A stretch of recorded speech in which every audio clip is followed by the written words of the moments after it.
তোমরা কি শুনতে পাচ্ছ?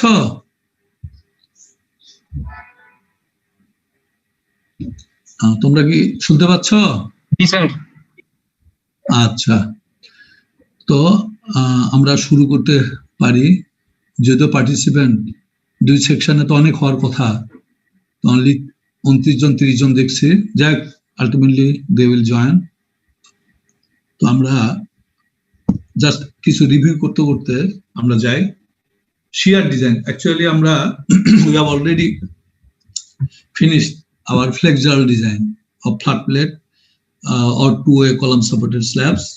Particularly we have completed a full workout example with two-way column supported slab with shallow beams, and another was fully flat plate problem, so where only your flat where only the slabs are supported on columns.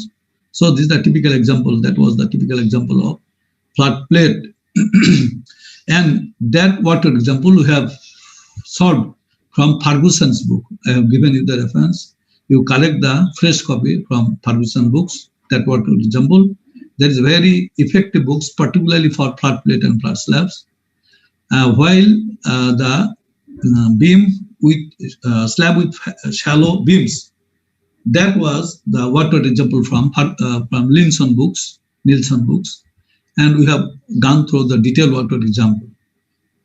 Now we know that in case of flat plate, where there is no beams, particularly the problem is there is to face the structural system has to face the punching shear problems, because no beams are there, particularly in case of flat plate and flat slabs.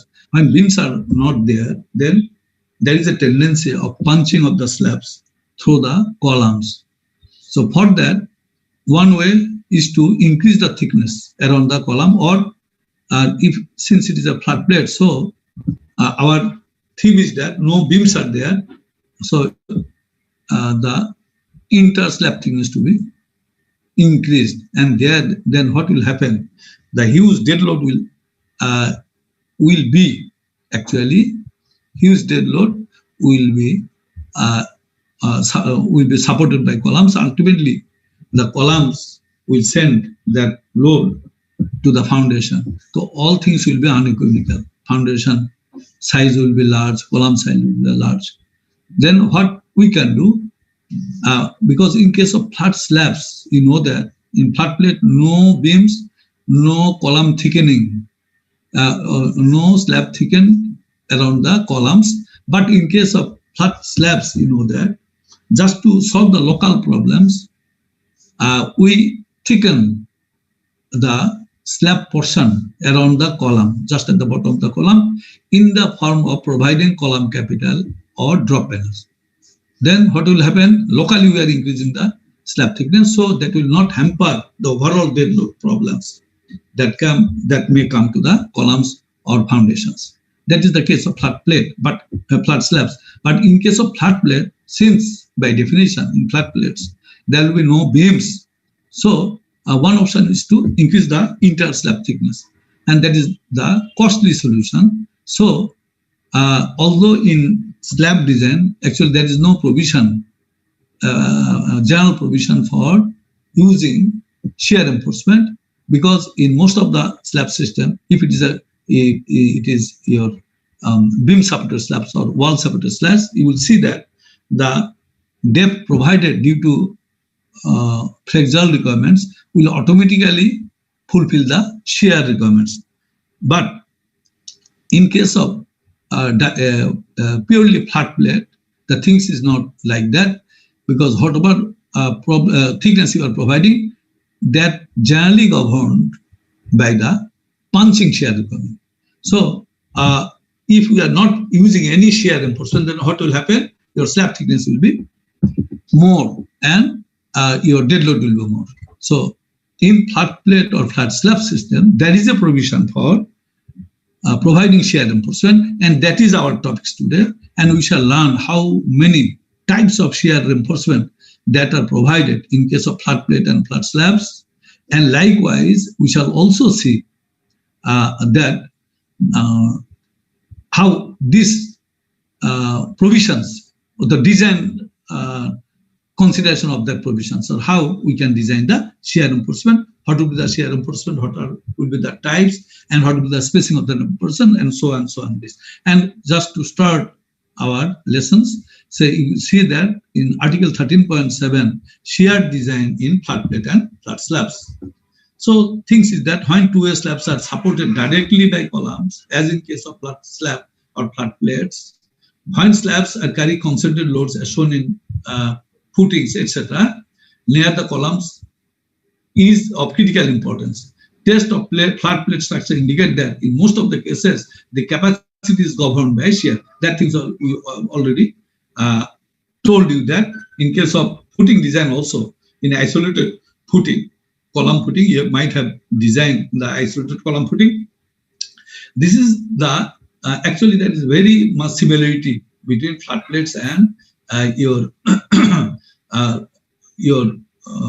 column footings. One thing is that it is load is passing from top to bottom, and here in case of footing, you will get the load will come from the bottom to the top.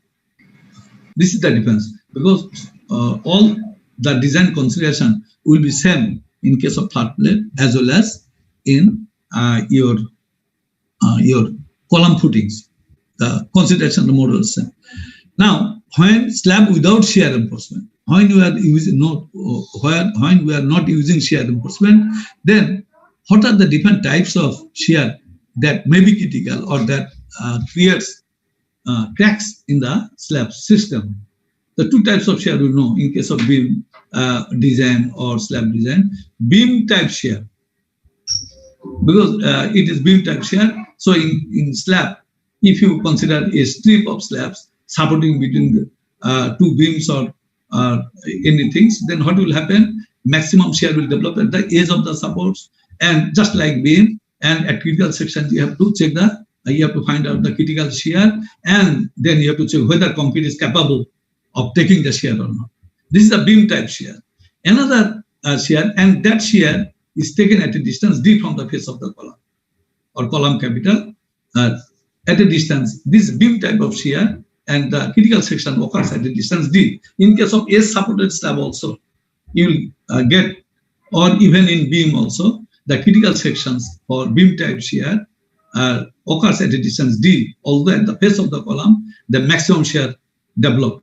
In the code both say due to the compression influence, because at the junction of your slab or beam or column, beam to column, due to the load transfer process, the compression exists just at the vicinity or at the junction of your slab and the beam or columns. Then what will happen?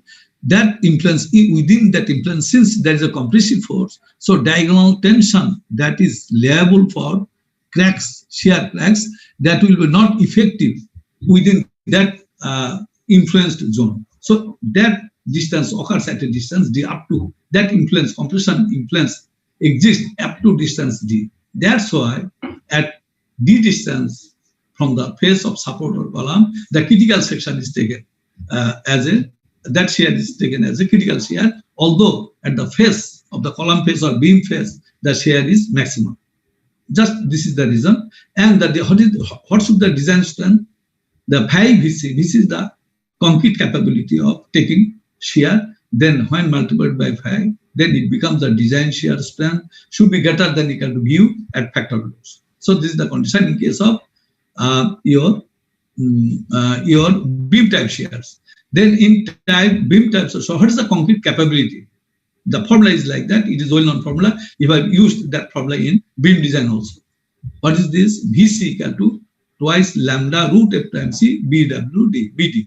So lambda, it is the concrete factor. So in case of normal weight concrete, it is 1. So you forget about this. Root F times C must that efficiency must be in PSI. Where BW is L2 in case of flat plate, what will happen? Width of the slab, since we consider the total panel width, so L2 will be the width of the slab, and this is the effective depth.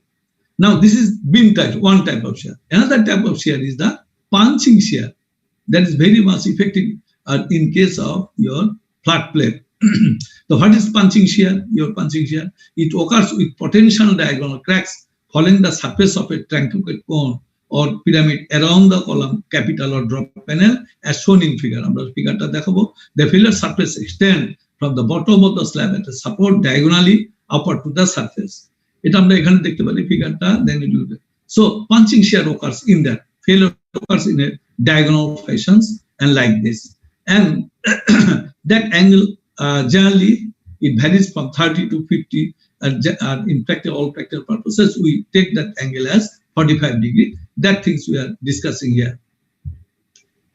Now, the angle of inclination with the horizontal is theta, ranging from 20 to 45 degrees. All the time we take that value as 45 degrees to be in the safe side. The critical section for shear is taken perpendicular to the plane of the slab and at a distance d by 2. This is old thing because in case of we have already checked the punching shear in case of your flat plate design, because we have completed flexural design of a flat plate. There we have checked the punching shear. So no problem, it occurs at a distance d by 2 around the parameter. Now we can think that what is the 5VC? Again, your 5VC must be greater than or equal to VU, punching shear force. Then what is the formula for VC? Nominal shear strength in resisting punching force. It is 4 lambda root over F prime C B0D. This is the expression for calculating the punching shear capability or shear resisted by the concrete. Again, lambda is equal to 1, 4 root F prime C in PSI.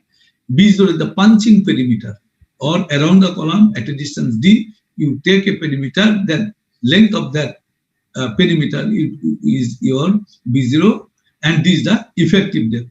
Now, it depends on the shape of the column also. Say if beta C is the parameter defining the long side and short side, up to L by B ratio as defined here, less than or equal to 2, then BC is determined by using this expression. Now, if BC or L by B ratio greater than 2, then your expression slightly changes like this: 2 plus 4 by beta C into root over F prime C B0D. Now, beta C, where beta C is the L by B of the column size. Now, you see that the influence of your beta here, you see here, beta is the ratio of the long to short side up to 2. When L by B ratio up to 2, then it is constant 4 root F prime C. The formula was like that. Now this, okay, and now it was 4 root F prime C B0D. But as the L by B ratio increases, it is decreases, or capability shear punching shear capability will be decreased, and it will be in that fashion. So that figure is showing the shear strength coefficient for flat plate as a function of beta. Now, in practical cases, you might have seen that sometimes we face the column not as a rectangular column all the times. You will get some L-shaped column in your flat plate design. Then how to check the punching shear, particularly how to calculate your B0 punching perimeter.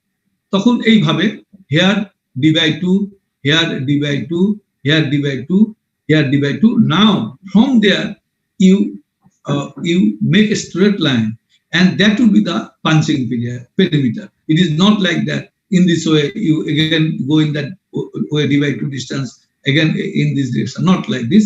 So you draw a straight line, and this is actually punching perimeter for checking punching shear stress for such a irregular column.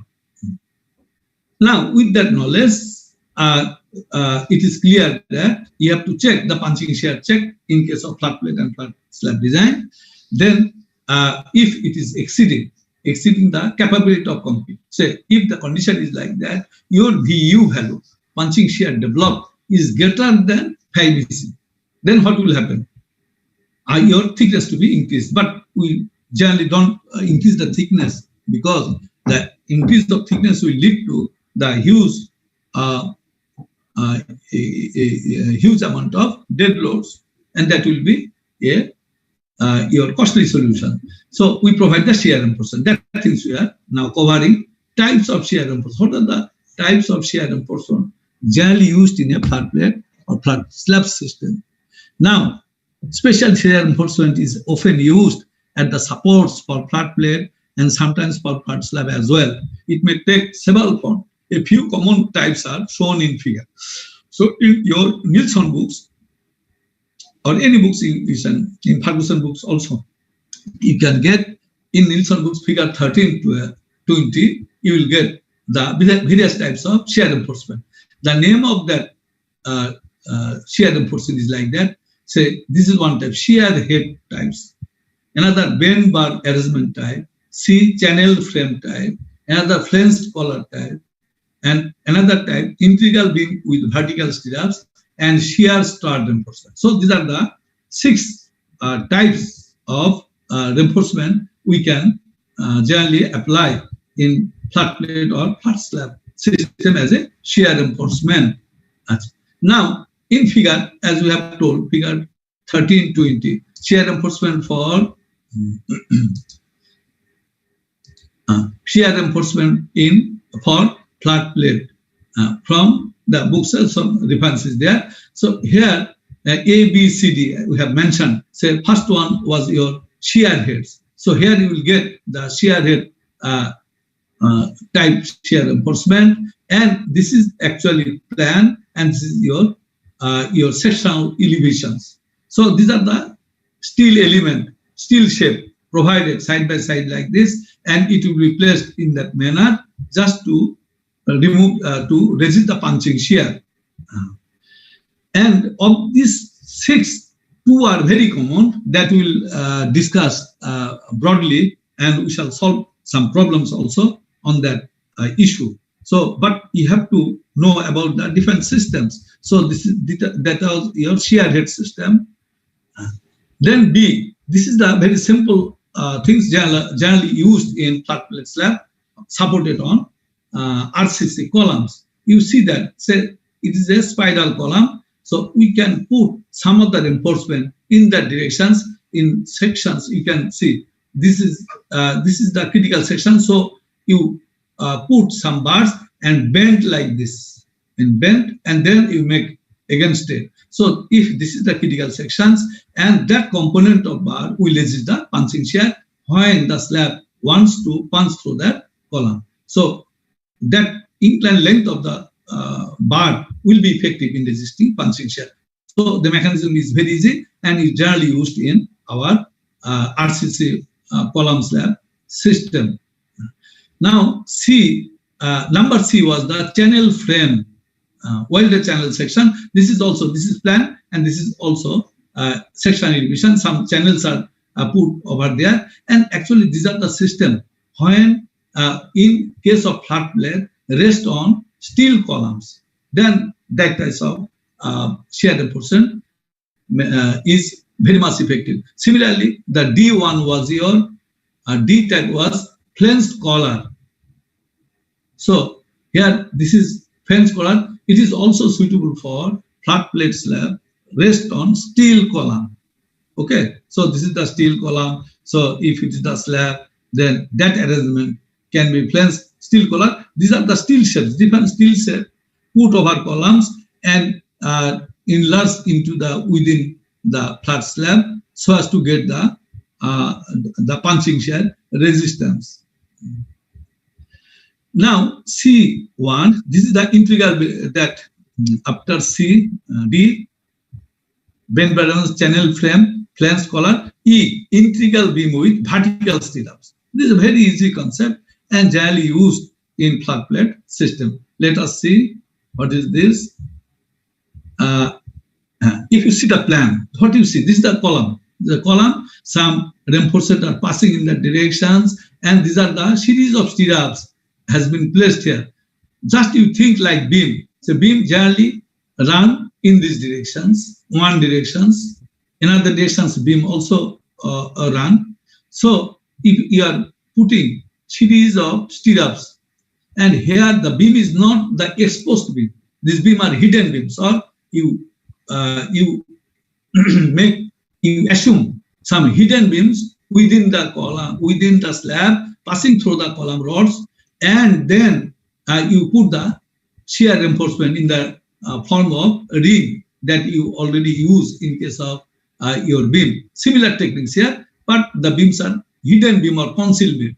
Similar formula will be used that you have used in case of beam shear design in beams. And you in elevation you will see if this is the bars, it is passing through the slab. So within this, these are the stirrups we are providing, ring stirrups. So the idea, the mechanism of shear resistance is similar to beam. So with the use the same formula, we can design the integral stirrups within the beams.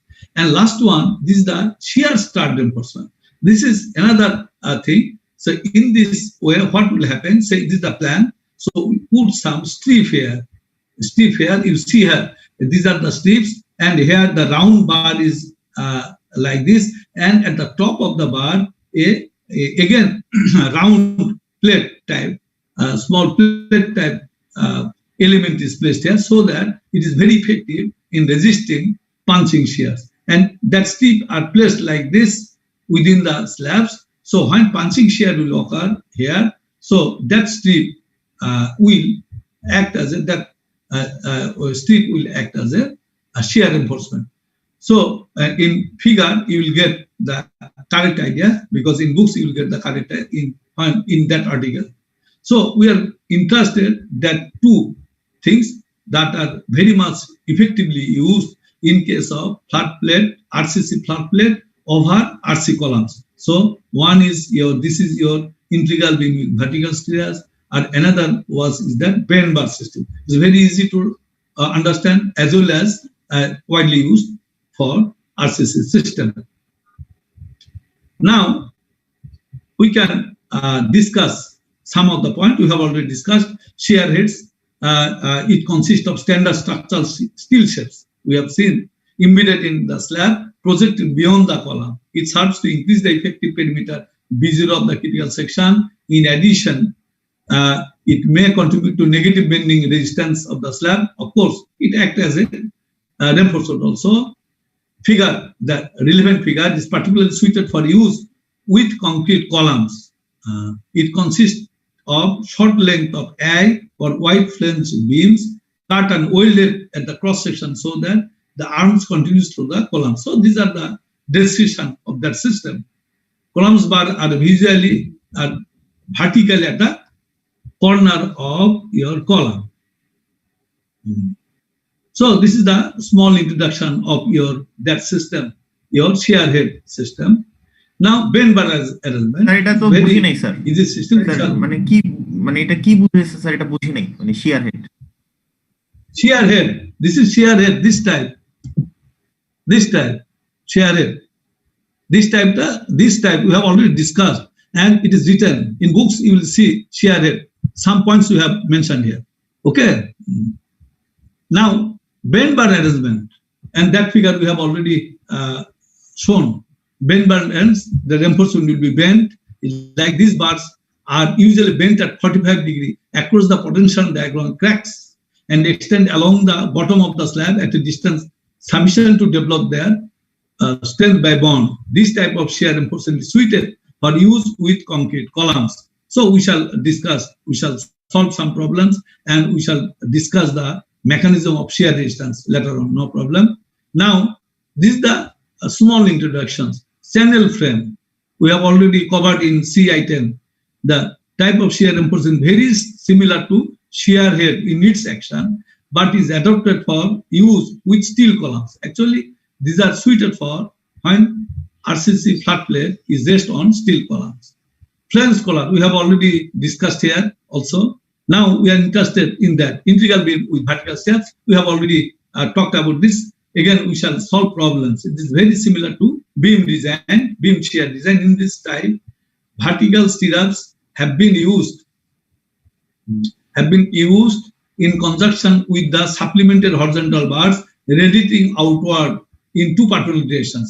কলামের উপর দিয়ে দুই দিকে রডগুলা বাড়ায় যাবে from the support to form integral beam. অর্থাৎ এটা স্ল্যাবের মধ্যে ইন্টিগ্রাল বিম, স্ল্যাবের মধ্যে থাকবে, এক্সপোজ বিম না, contain internally within the slab thickness. Slab thickness এর মধ্যে একটা বিম, বিমে যেমন উপরে মিনিমাম দুটো রড, নিচে মিনিমাম দুটো রড দিতে হয়, তারপর it is enclosed by stirrup. The similar things will happen here, but the difference is that it is the integral beam. It is not the exposed beam, it is the hidden beam, sometimes known as concealed beam. These beams act in the same way as shear heads. একইভাবে কাজ করে। Adequate anchorage of the stirrup is difficult in slab thinner than 10 inch.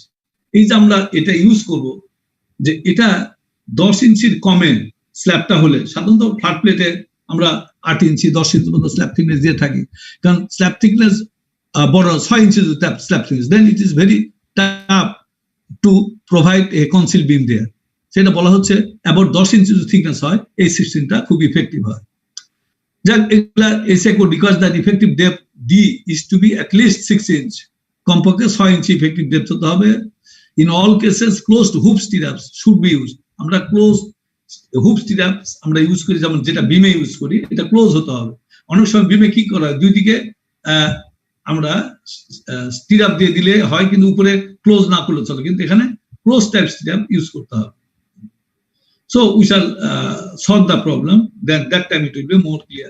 Shear head, shear stud reinforcement. It is also we have discussed a little bit there, and in books you will get the idea. A strip, and over a strip, a series of rod is placed, and it is ended by a small plate type. In figure is not here available. If you have books, if you are having books, then you will get the detailed idea. So I can mention you the page number. Wait a minute, I shall show you the page number.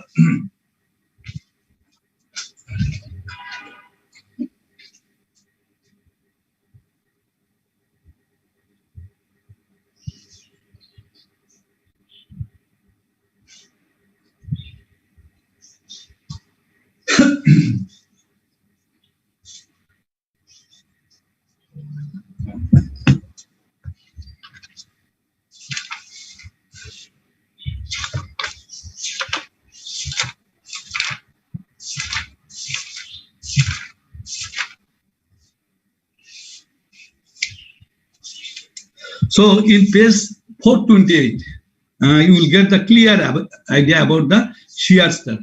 Here a exaggerated strip is there, and in the strip, the round bar is attached, and at the top a small round plate is there, so that it is just placed.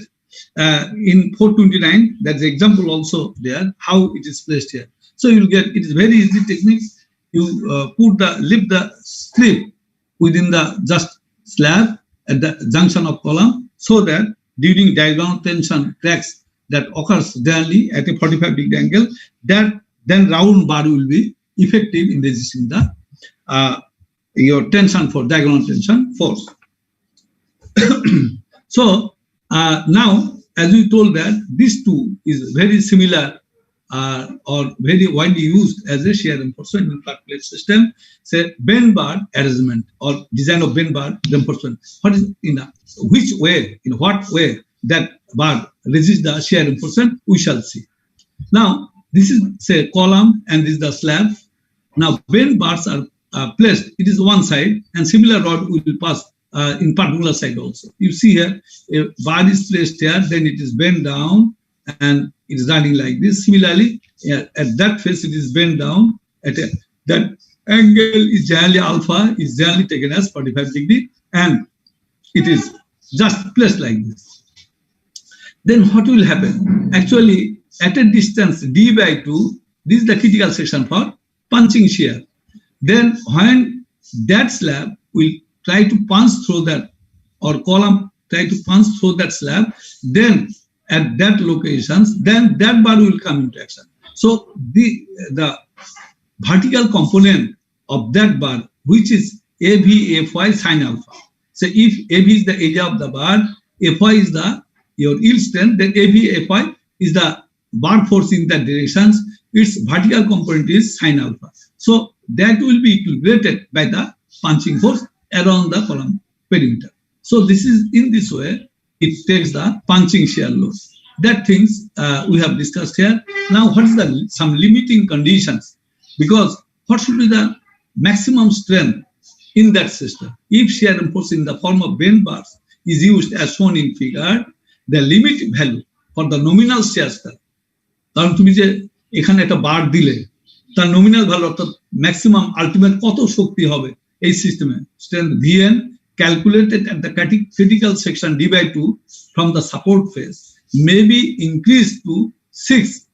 এই পর্যন্ত তার shear strengthটা increase হতে পারে for this system, কত 6 root F'(c) B0d. So তুমি এমনি তো concrete কত নিতে পারে, কংক্রিট নিতে পারে 4 root F'(c) B0d. কিন্তু by using that bar system that we have shown here, that can be increased up to 6 root F'(c) B0d. So this is the total capacity of that system. Now shear resistance of concrete VC is reduced to 2 root F'(c) and reinforcement must be provided for excess shear of 5 VC. Another important thing is that when you are using that steel as a bend bar to resist the punching shear, that time your VC nominal shear strength of concrete will not be 4 root F'(c). That time it will be reduced. Code is telling you when you are using the reinforcement, then your VC value will be reduced to 2 root F'(c). কথা হচ্ছে আমার VC যত পর্যন্ত আমি share reinforcement use করছি না তত পর্যন্ত কংক্রিটের ক্ষমতা হচ্ছে ডিটারমিন করা হবে কোডের ফর্মুলা 4 root F'(c) B0d। কিন্তু যখনই এটা এক্সিড করে যাচ্ছে অর্থাৎ কংক্রিটে নিজে নিতে পারছে না, তখন তোমাকে তখন রেনফোর্সমেন্ট ইউজ করছো, সেই ক্ষেত্রে your VC will be determined by not 4 root F'(c) B0d, 2 root F'(c) B0d। এই জিনিসটা তোমার খেয়াল রাখতে হবে, আমরা ডিজাইনের সময়টা দেখব। অর্থাৎ 5 ভিসি এই ফর্মুলা দিয়ে তুমি ভিসি বার করো, তাকে 5 দিয়ে গুণ করো, this is the design concrete strength. তাহলে টোটাল যে কংক্রিট স্ট্রেন্থ আসছে তার মধ্যে এটা বাদ দিলে এক্সট্রা যেটা থাকবে that will be carried by steel. এক আরেকটা জিনিস হচ্ছে স্টিল এবং কংক্রিট দুটো মিলে তোমার এর থেকে বেশি স্ট্রেন্থ নিতে পারবে না। So this are the limiting value. তাহলে আমরা এটা বুঝতেই পারছি এই যে এর থেকে এখানে একটা বার এখানে what will be the equilibrium. আমার এখানে ভিউ কাজ করছে অ্যারাউন্ড দ্য পেরিমিটার, কি কাজ পাঞ্চিং ফোর্স ভিউ কাজ করছে। এখন যখন আমি স্টিল ইউজ করব then what it will be equilibrated by concrete and steel. আমরা এইভাবে এটা বের করতে পারবো। অর্থাৎ ওই ফ্রি বডি ডায়াগ্রামে যদি আমরা ইকুইলিব্রিয়াম করি, অর্থাৎ ভিএস আমি যদি বলি শিয়ার স্টিল কতটুকু দিচ্ছে, স্টিল কত ভিউ হচ্ছে আমার পাঞ্চিং শিয়ার ফোর্স, তাকে 5 ভিসি বাদ দাও, then that amount of shear will be carried by your steel. So that amount of shear will be carried by steel VS. And concrete design strength হচ্ছে 5 VC, তাহলে আমার total shear যদি VU হয় minus of concrete capability, and that should be carried by steel, এবং VS equal to AVFY sin alpha আমরা আগেই এখান থেকে দেখলাম, এখান থেকে এই কম্পোনেন্টটা নিচে। তাহলে এখান থেকে আমি easily we can find out your AV value. What is the area of steel required? AV is equal to VU minus 5 VC divided by 5 FY sin alpha. So this way you can derive the expression for bend bar area as a shear reinforcement in flat plate or slab system. Very easy derivation you can got. And for all practical purposes, we use alpha value as 45 degree, and we shall solve problems, then idea will be more clear. Successful section at increasing distances from the support must be investigated and reinforcement provided where VU exceeds 5 VC. অর্থাৎ তুমি D/2 হচ্ছে first critical section, তারপরে যদি আরো দূরে যদি আমি view measure করে যদি দেখি 5 VC এক্সট্রা ভিউটা 5 VC থেকে এক্সেস, তখন সেখানেও আমাকে বেন্ড বারটা এক্সটেন্ড করে নিয়ে যেতে হবে, এটাই বলছি। only 3/4 of the inclined portion of the bend bars can be considered effective in resisting bars. This is another thing, যে আমার যে bend barটা থাকে তার 3/4 অর্থাৎ টোটাল যে লেংথ তার 3/4টা effective হয় in resisting punching shear. Full development length must be provided past the location of peak stress in the steel, which is assumed to be at the slab mid depth is d/2. অর্থাৎ আমি d/2 যেখানে আমি critical section ধরছি ওখান থেকে তুমি bend করে নিলাম, how much that bar to be extended up to L/D to be extended. So this is the thing. তো আমরা এটা আমরা বেন্ড বার অ্যারেঞ্জমেন্টের একটা পেলাম। আর এই প্রবলেমটা আমরা this is the problem for flexural reinforcement, we have already solved this.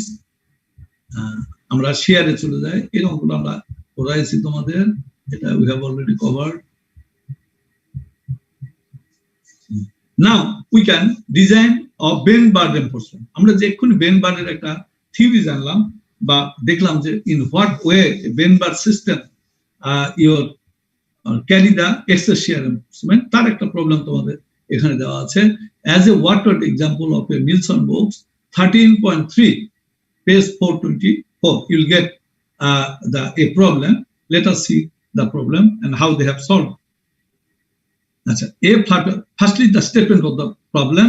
Sometimes this type of problems are set in the exam also. The flat plate floor has the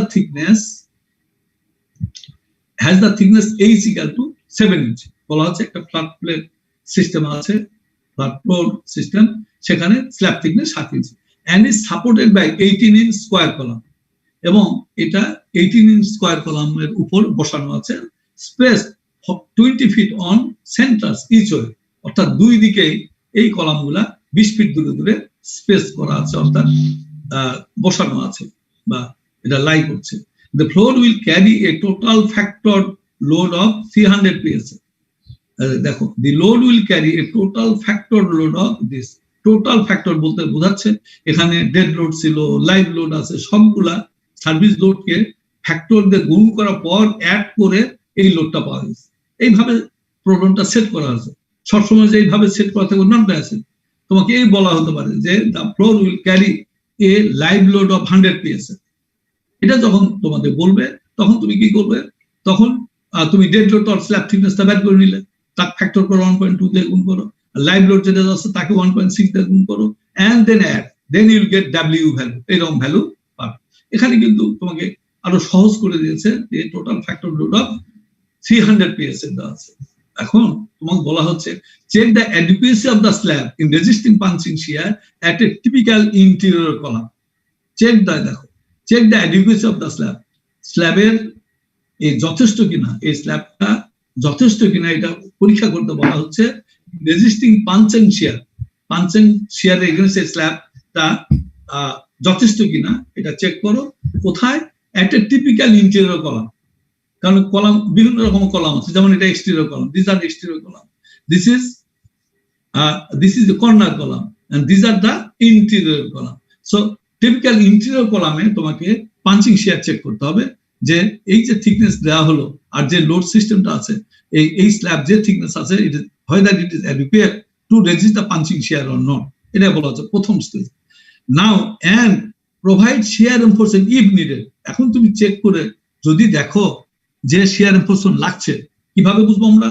যদি 5VC ভ্যালুটা 5VC থেকে বেশি হয় তাহলে আমি বলতে পারবো যে এখানে shear reinforcement লাগবে। তো এটা বলা হচ্ছে provide shear reinforcement if needed, যদি প্রয়োজন হয় তুমি shear reinforcement প্রোভাইড করো। In what means?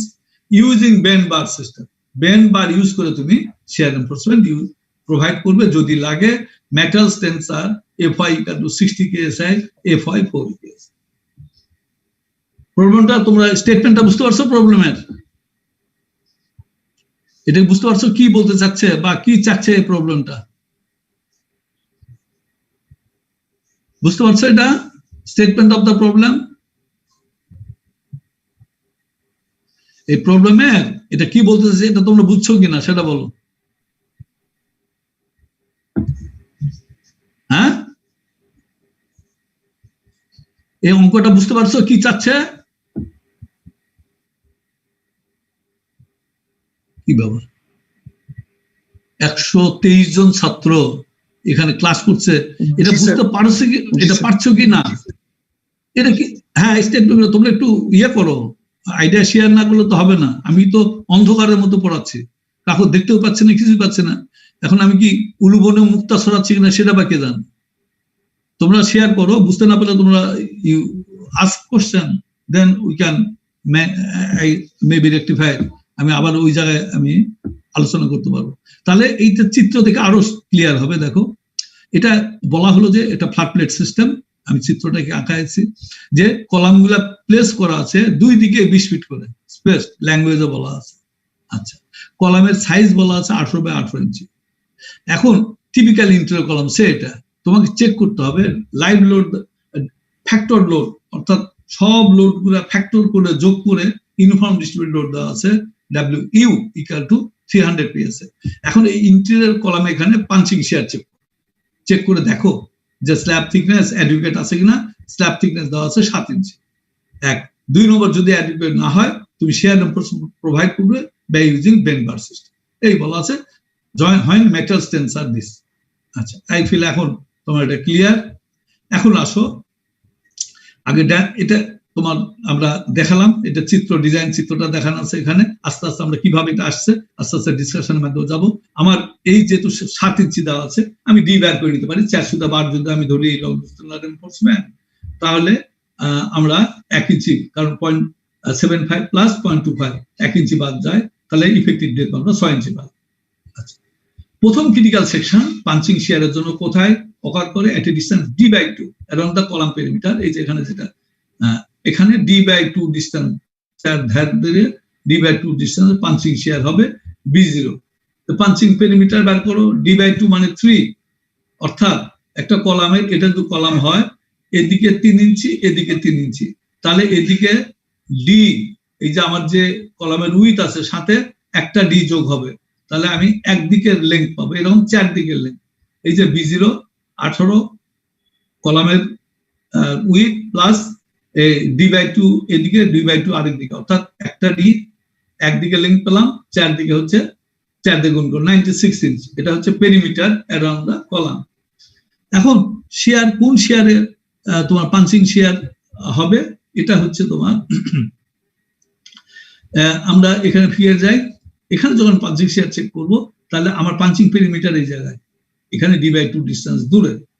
আর কোন এরিয়ার লোডটা এখানে আসবে? এই এরিয়ার লোডটা, অর্থাৎ এই স্ল্যাবের এদিক থেকে অর্ধেক, এই স্ল্যাবের অর্ধেক, এদিকের স্ল্যাবের অর্ধেক, এদিকের স্ল্যাবের অর্ধেক, অর্থাৎ 20 বাই 20 ফিট এই স্ল্যাবটুকের লোডটাই এখান দিয়ে পাস করবে। সাথে মাইনাস করতে হবে কি, এই যে পাঞ্চিং পেরিমিটার যা আছে ওটার লোডটাকে মাইনাস করতে হবে। গত ক্লাস আমরা করেছি, তোমরা কলাম ফুটিং ডিজাইনও একই জিনিস করেছো, ওই জিনিসটা আমরা করলাম এখানে। এটা ছিল ওই যে এদিকের লেংথটা ছিল 18 প্লাস 3 প্লাস 3 অর্থাৎ 24 ইঞ্চি, মানে 2 ফিট। তাহলে আমরা 20 স্কোয়ার মাইনাস 2 স্কোয়ার করলাম, তাহলে যে এরিয়াটা পেলাম তাকে আমি লোড দিয়ে গুণ করলাম। আমার ইউনিফর্ম ডিস্ট্রিবিউটেড লোড দেওয়া আছে, ফ্যাক্টর লোড 300 PSF, এটা গুণ করলে 118.8 কি আমরা টোটাল ভিউ পেলাম, which are responsible for causing punching failure। আচ্ছা, এখন যদি প্রথমে আমরা চিন্তা করবো যে আমরা ধরবো যে কোনো শেয়ার এনফোর্সমেন্ট লাগবে না, এইভাবে আমাকে চেক করতে হবে, কারণ আমাকে বলা আছে যে শেয়ার এনফোর্সমেন্ট লাগবে কিনা। তা আমি প্রথমে ট্রাই করবো উইদাউট শেয়ার এনফোর্সমেন্ট, তাহলে আমরা কংক্রিটের ফুল স্ট্রেন্থ ধরতে পারবো, অর্থাৎ 5 is equal to now 5 4 root A prime C B0D, অর্থাৎ এটাকে ইভ্যালুয়েট করো 0.755 4 root A prime C must be in PSI B0 96 এবং D হচ্ছে 6। এখানে পেলাম 109.3 কিপ। এখন কম্পেয়ার করো এটা, এই ভ্যালু আর এই ভ্যালু কম্পেয়ার করো, অর্থাৎ my 5 value is less than equal to VU value. So we have got the answer of the first portion of the statement question is that shear reinforcement is required. কারণ যেহেতু এটা আমার যে ফোর্সটা এটা কংক্রিটের ফোর্সের থেকে অনেক বেশি, সুতরাং shear reinforcement প্রোভাইড করতে হবে। তাহলে আরেকটা প্রশ্ন ছিল স্যার, পেয়ে গেলাম। এখন আমি করব স্যার, এই যে আমরা স্যার বলে দিলাম যে shear reinforcement is required, মানে কমে গেল। তো স্যার মানে স্যার আমরা যদি কংক্রিটের যে স্ট্রেংথটা সেটা যদি 4000 PSI না ইউজ করে 5000 PSI করতাম, তাহলেও তো স্যার মানে shear reinforcement লাগতো না, এটা স্যার 1,22,000। লাগবে না বলে দিবে। তোমার যদি পরীক্ষা এখানে 6000 পেজে দেওয়া থাকে, উল্টা হবে, তখন এখানেই শেষ হয়ে যাবে। তুমি এই যে এখানে বলে দেবে যে এখানে বলতে check the adequacy of the slab, তখন তুমি পাবে যে না slab is adequate, quite adequate to register punching shear, তাহলে অ্যাডিকুয়েসি গুলো তো লাগছে না। না স্যার, বললাম ওরা স্যার 4 বলছে, 4 কেএসআই বলছে, তো স্যার আমি কি এখন 5 ইউজ করতেই পারবো না? আরে এটা তো প্রবলেম দেওয়া আছে, তো ইটস দ্য গিভেন ডাটা, তুমি কেন ইউজ করবে এটা? এটা তো গিভেন ম্যাটার স্ট্রেন দেওয়া আছে, এটা একটা এক্সাম্পল। তোমাকে সবসময় যে চেয়ার থাকবে বা এটা কেন এটা 2000 হবে না, এটা 8000 হবে না, এটা তো হতে পারে না, এটা একটা এক্সাম্পল। সবসময় চেয়ার হবে কে বলছে তোমাকে? সবসময় 60,000 বা 72,000 গ্রেডের স্টিল হতে পারে, যেটা 72 গ্রেড স্টিল, এটা 40 গ্রেডের স্টিলও হতে পারে, এটা 3000 পিএসআই হতে পারে, এটা 4.5 হতে পারে, এটা 5 হতে পারে, এটা 6000 হতে পারে। যেটা যেরকম মেটাল স্ট্রেংথ আছে এর উপর ভিত্তি করে ইউ হ্যাভ টু মেক কম। বুঝতে পারছো এবার? এখন ক্লিয়ার হয়েছে? বলো, এখন বুঝতে পারছো জিনিসটা? জি স্যার। কারণ এটা তো মেটাল স্ট্রেংথ, এটা তো গিভেন তোমার, তোমাকে তুমি কোন ম্যাটেরিয়াল নিয়ে ডিজাইন করছো it will given in the problem. তোমাকে প্রবলেমে যদি প্রবলেমে দেওয়া না থাকে তাহলে ইউ অ্যাসিউম এ ভ্যালু, তুমি তখন তোমার ফেভারেবল একটা ভ্যালু অ্যাসিউম করবা। আর এটা তো প্রবলেম বলাই আছে, ওখানে তো মেটাল স্ট্রেংথ দিতেই হবে। তো এই ক্ষেত্রে আমরা দেখলাম শেয়ার এনফোর্সমেন্ট প্রয়োজন হচ্ছে। এইবার শেয়ার এনফোর্সমেন্ট আমাদের দিতে হবে, এবং দিতে হবে কিভাবে? ইউজিং বেঞ্চ বার সিস্টেম। এখন আমার লিমিটিং ভ্যালুগুলো চেক করে নিতে হবে। যখন শেয়ার এনফোর্সমেন্ট আমার প্রয়োজন হচ্ছে তখন 5 দিচ্ছে, আর এখানে 4 দিয়ে ক্যালকুলেট করলে হবে না, আমরা কিছু আগেই আলাপ করে আসছি। তখন এটা হবে 2 রুট অফ প্রাইম সি বিজয়ডি, অর্থাৎ এই যে 109 যেটা এর অর্ধেক হবে ভ্যালুটা, অর্থাৎ 54.6 কে। কারণ কোড বলছে যখন তুমি স্টিল ইউজ করবে তখন কংক্রিটের স্ট্রেংথ অর্ধেক ধরতে হবে, অর্থাৎ ফর্মুলাটা হয়ে যাবে 2 রুট অফ প্রাইম সি। আচ্ছা, এবার দিলাম এত, তাহলে এখান থেকে তুমি calculate the your shear force, তুমি এটা বের করো ভিএস, অর্থাৎ তুমি শেয়ার স্টিলে কতটুকু শেয়ার নেবে সেটা বের করো। তো স্টিলের শেয়ার কি? স্টিলের শেয়ার হবে VU minus 5BC divide by 5। This portion will be, অর্থাৎ VU minus 5BC, that will be your 5VS। এই তো এই ফর্মুলা থেকে তুমি ভিএসটা বের করে নাও, অর্থাৎ স্টিল কতটুকু, অর্থাৎ স্টিলের ঘাড়ে কতটুকু শেয়ার, অর্থাৎ how much shear to be resisted by steel, এখান থেকে বের করে ফেললে ভিউ মাইনাস 5BC বাই 5, এটা করলে আসে 85.6 কিপ। এত পরিমাণ শেয়ার এটাকে স্টিলের মাধ্যমে তোমাকে নিতে হবে। এখন ম্যাক্সিমাম পারমিসিবল ভ্যালু, আবার আরেকটা ভ্যালু আছে এখানে, যে স্টিল খালি বাড়ালে হবে না, তোমাকে স্টিলের দ্বারা ম্যাক্সিমাম এই পরিমাণ তোমার ইয়াটা নিতে পারবা, তুমি শেয়ারটা নিতে পারবে। যে maximum permissible value for steel, এটা আবার কোডে দেওয়া আছে 3 রুট অফ প্রাইম সি বিজরোডি। অর্থাৎ তাহলে এখানে 4টা জিনিস আমাকে স্মরণ রাখতে হবে। যখন কোনোই প্রথমে আমি চেক করব, যখন স্টিলের প্রশ্ন আসছে না তখন কংক্রিটের ফুল স্ট্রেংথ, তখন 4 রুট অফ প্রাইম সি বিজরোডি, এটা কংক্রিটের স্ট্রেংথ হবে। আচ্ছা, যখনই স্টিল লাগছে, অর্থাৎ স্টিল শেয়ার করছে two resist the punching share, সাথে সাথে কংক্রিটের ভ্যালু অর্ধেক হয়ে যাবে, অর্থাৎ 2 রুট অফ প্রাইম সি বিজরোডি হয়ে যাবে। আচ্ছা, তারপরে ওখান থেকে আমি এই 5VC বাই এই 5VC বাদ দিলাম ভিউ এর মধ্যে, সেটা 5VS, অর্থাৎ স্টিল কতটুকু নিতে পারবে সেটা আমি বের করলাম। এখন আবার স্টিলের একটা ম্যাক্সিমাম লিমিট আছে, স্টিল ইচ্ছা করে বাড়ালে তুমি ইয়া করতে পারবে না। স্টিল কথা নিতে পারবে, স্টিলের ম্যাক্সিমাম পারমিসিবল ভ্যালু হচ্ছে 3 রুট অফ প্রাইম সি বিজরোডি, অর্থাৎ সবগুলা ফর্মুলায় হচ্ছে রুট অফ প্রাইম সি বিজরোডি, তার সাথে কোএফিসিয়েন্ট গুলো আলাদা, যেমন 4 একবার 2, এটার জন্য 3, অর্থাৎ steel 3 root of prime C বিজরোডি, আর বেশি স্টিলে নিতে পারবে না। তাহলে এখানে খেয়াল করো, এখানে বের করো 3 রুট অফ প্রাইম সি বিজরোডি, এটা হচ্ছে 109.3 keep is greater than VS. এই যে ভিএস কত 85.6 নিতে পারে, এখানে নিতে হচ্ছে স্টিলকে, কিন্তু স্টিল ম্যাক্সিমাম কত নিতে পারবে? 109.3 পর্যন্ত নিতে পারবে। যেহেতু এই ভ্যালুটা এর নিচে আছে, সুতরাং ইট ইজ ওকে, অর্থাৎ এই স্ল্যাব থিকনেস রেখে স্টিল ইউজ করে বেন্ড বার সিস্টেম ইউজ করে it is possible to design the shear enforcement. So এই ক্রিটিক্যাল ভ্যালুগুলা, লিমিটিং ভ্যালুগুলা তোমাদের চেক করে নিতে হবে। এর মধ্যে কোনো বোঝার অসুবিধা আছে? যতটুকু আমি কভার করলাম। যদি ভিএসটা যদি বড় হইতো তাহলে কি আমরা থিকনেস চেকিং এ যেতাম, যে অ্যাজিউম করতে আবার? না, তুমি বলতে তখন তুমি বলতে যে না এই স্ল্যাব থিকনেস দ্বারা it is not possible to design the slab using bend bar system because the steel capacity, the steel যে capacity আছে, the factor shear or remaining shear, যেটা excess shear is greater than VS value. So it is not possible by keeping that thickness. ঠিক আছে? এইভাবে তুমি argument লিখলে you will get the full mark. তখন তুমি সাজেশন দিতে পারো যে in that respect we can, one possible solution is to increase the slab thickness. এই বন্ধ করতে হবে, তোমাকে তো বলেনি যে তোমাকে ডিজাইন করতে হবে, তোমাকে বলেই দিছে যে তোমার প্রসেসটা বলছে এইভাবে। তুমি যদি ডিজাইনে যাতো, আরবিট্রারি ডিজাইন যাতো, তখন তো তুমি স্ল্যাব থিকনেস বাড়াই নিবে, কিন্তু এখানে তোমাকে একটা ফিক্সড দিয়ে দিছে স্ল্যাব থিকনেস, সুতরাং তুমি ওখানে কমেন্ট করে ছেড়ে দিবে যে এই স্ল্যাব থিকনেসে এটা করা সম্ভব হচ্ছে না। ঠিক আছে, আর কি বল সমস্যা? স্যার আরেকটা হচ্ছে কি, মানে স্যার আমরা যখনই স্যার শিয়ার রিইনফোর্সমেন্ট ইউজ করতেছি স্যার, এটা অর্ধেক হয়ে যেতেছে কেন স্যার? রিজনটা কি স্যার? এটা কোডের প্রভিশন, এটা তোমার চিন্তা করার দরকার নেই। অবশ্যই একটা ইনট্যাক্ট কংক্রিট যতটুকু শিয়ার নিতে পারবে, যখন তুমি ওখানে স্টিল দিয়ে দিবা তখন তো বন্ড, তুমি তো কংক্রিটের কিছু শক্তিতে বন্ডিং দেওয়ার জন্য তোমার লাগবে।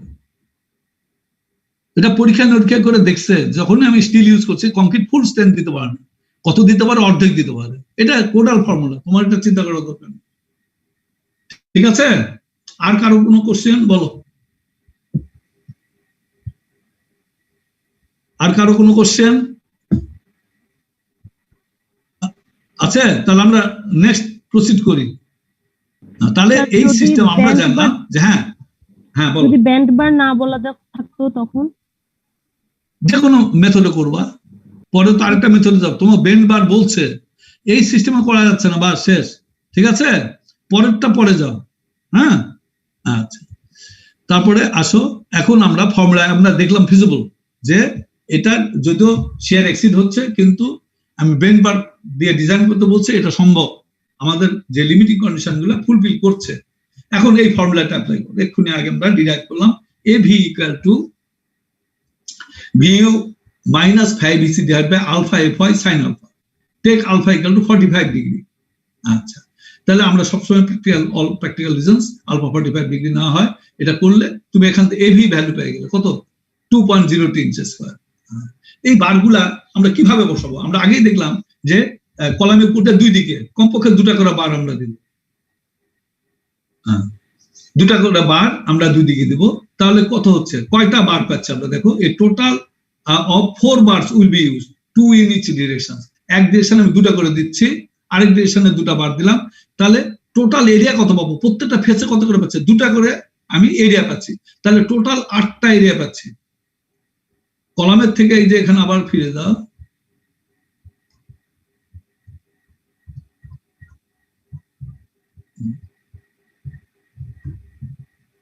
এখানে আসো, এই যে বারটা এদিকে গেছে, এই তো এই বারটা বেন্ড করে দিচ্ছি, তাহলে এই দিকে আমি দুটা বার দিলাম এই ডিরেকশন। সিমিলারলি এই দুটা বার দেওয়া আছে, খেয়াল করছো? এটা ওই পার্টিকুলার ডিরেকশন বসানো আছে, তাহলে আমি এই দিকে কয়টা এরিয়া পাচ্ছি? এদিকে যেহেতু দুটা বার আছে, এখানে একটা পাচ্ছি, ওই ফেসে আরেকটা পাচ্ছি, তাহলে 1 2, এখানে পাচ্ছি 3 4। সিমিলারলি এই দুটা বারেরও আমি 4টা এরিয়া পাবো, তাহলে আমার টোটাল দুটা বার যদি আমি দুই দিকে ইউজ করি, আমি 8টা এরিয়া পাবো। অর্থাৎ the necessary area per bar, যদি আমি দুটা বার দুই দিকে মোট 4টা বার ইউজ করি, একদিকে দুটা করে, তাহলে আমার নেসেসারি এরিয়া পার বার, যে তাহলে আমি 8টা এরিয়া দিতে পারছি। তাহলে আমি টোটাল স্টিল এরিয়াকে 8 দিয়ে ভাগ করলাম, তাহলে একটা বারের ক্রস সেকশন এরিয়া প্রয়োজন হয় 0.25 ইঞ্চেস স্কয়ার। এখন তুমি দেখো 0.25 ইঞ্চেস কোন বারের ক্রস সেকশন এরিয়া? 3 নম্বর বার ইউজ করবো? 3 নম্বর বার ইউজ করলে হবে না, কারণ 3 নম্বর বারের ক্রস সেকশন হচ্ছে 0.11। 4 নম্বর বার যদি ইউজ করি, ক্রস সেকশন এরিয়া কত? 0.20। তাহলে 4 নম্বরে হচ্ছে না, তাহলে 5 নম্বরে যেতে হবে। 5 নম্বরে গেলে 0.31। হ্যাঁ, এটা ফুলফিল করে।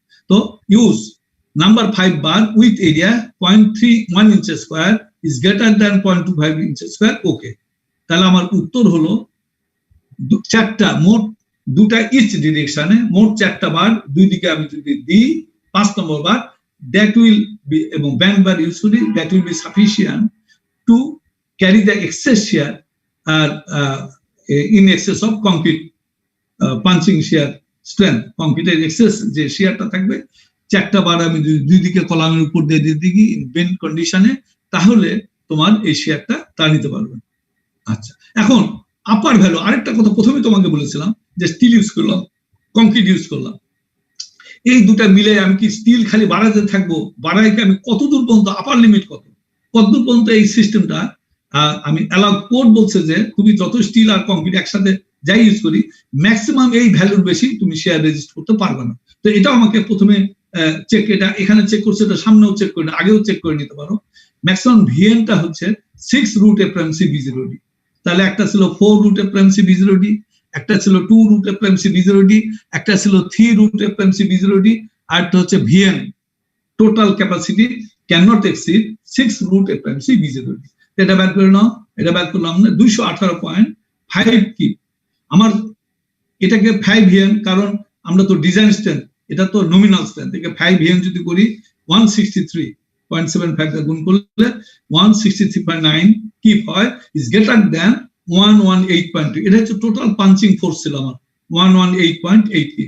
এখন এই যে জিনিস তোমাকে দেখতে হবে, আমার টোটাল শেয়ার, পাঞ্চিং শেয়ার ছিল 118.8। আচ্ছা, আমার যদি পাঞ্চিং শেয়ারটা সে হতো 165 কি ব্যস্ত, তাহলে এই যে অ্যাকর্ডিং তুমি ওই স্ল্যাব থিকনেসে যতই তুমি স্টিল ইউজ করো, you cannot design by bent bar system, কারণ তুমি সর্বোচ্চ এই ক্ষমতা তোমার হতে পারে 6 রুট এফএমসি B0D, এবং সেটা হচ্ছে 164 কিপের মতো। কিন্তু তোমার যদি ভিউ এসে থাকে 165 কিপ, তাহলে তুমি বলে দেবে যে না, it is not possible to design the shear reinforcement keeping this slab thickness as 7 inch.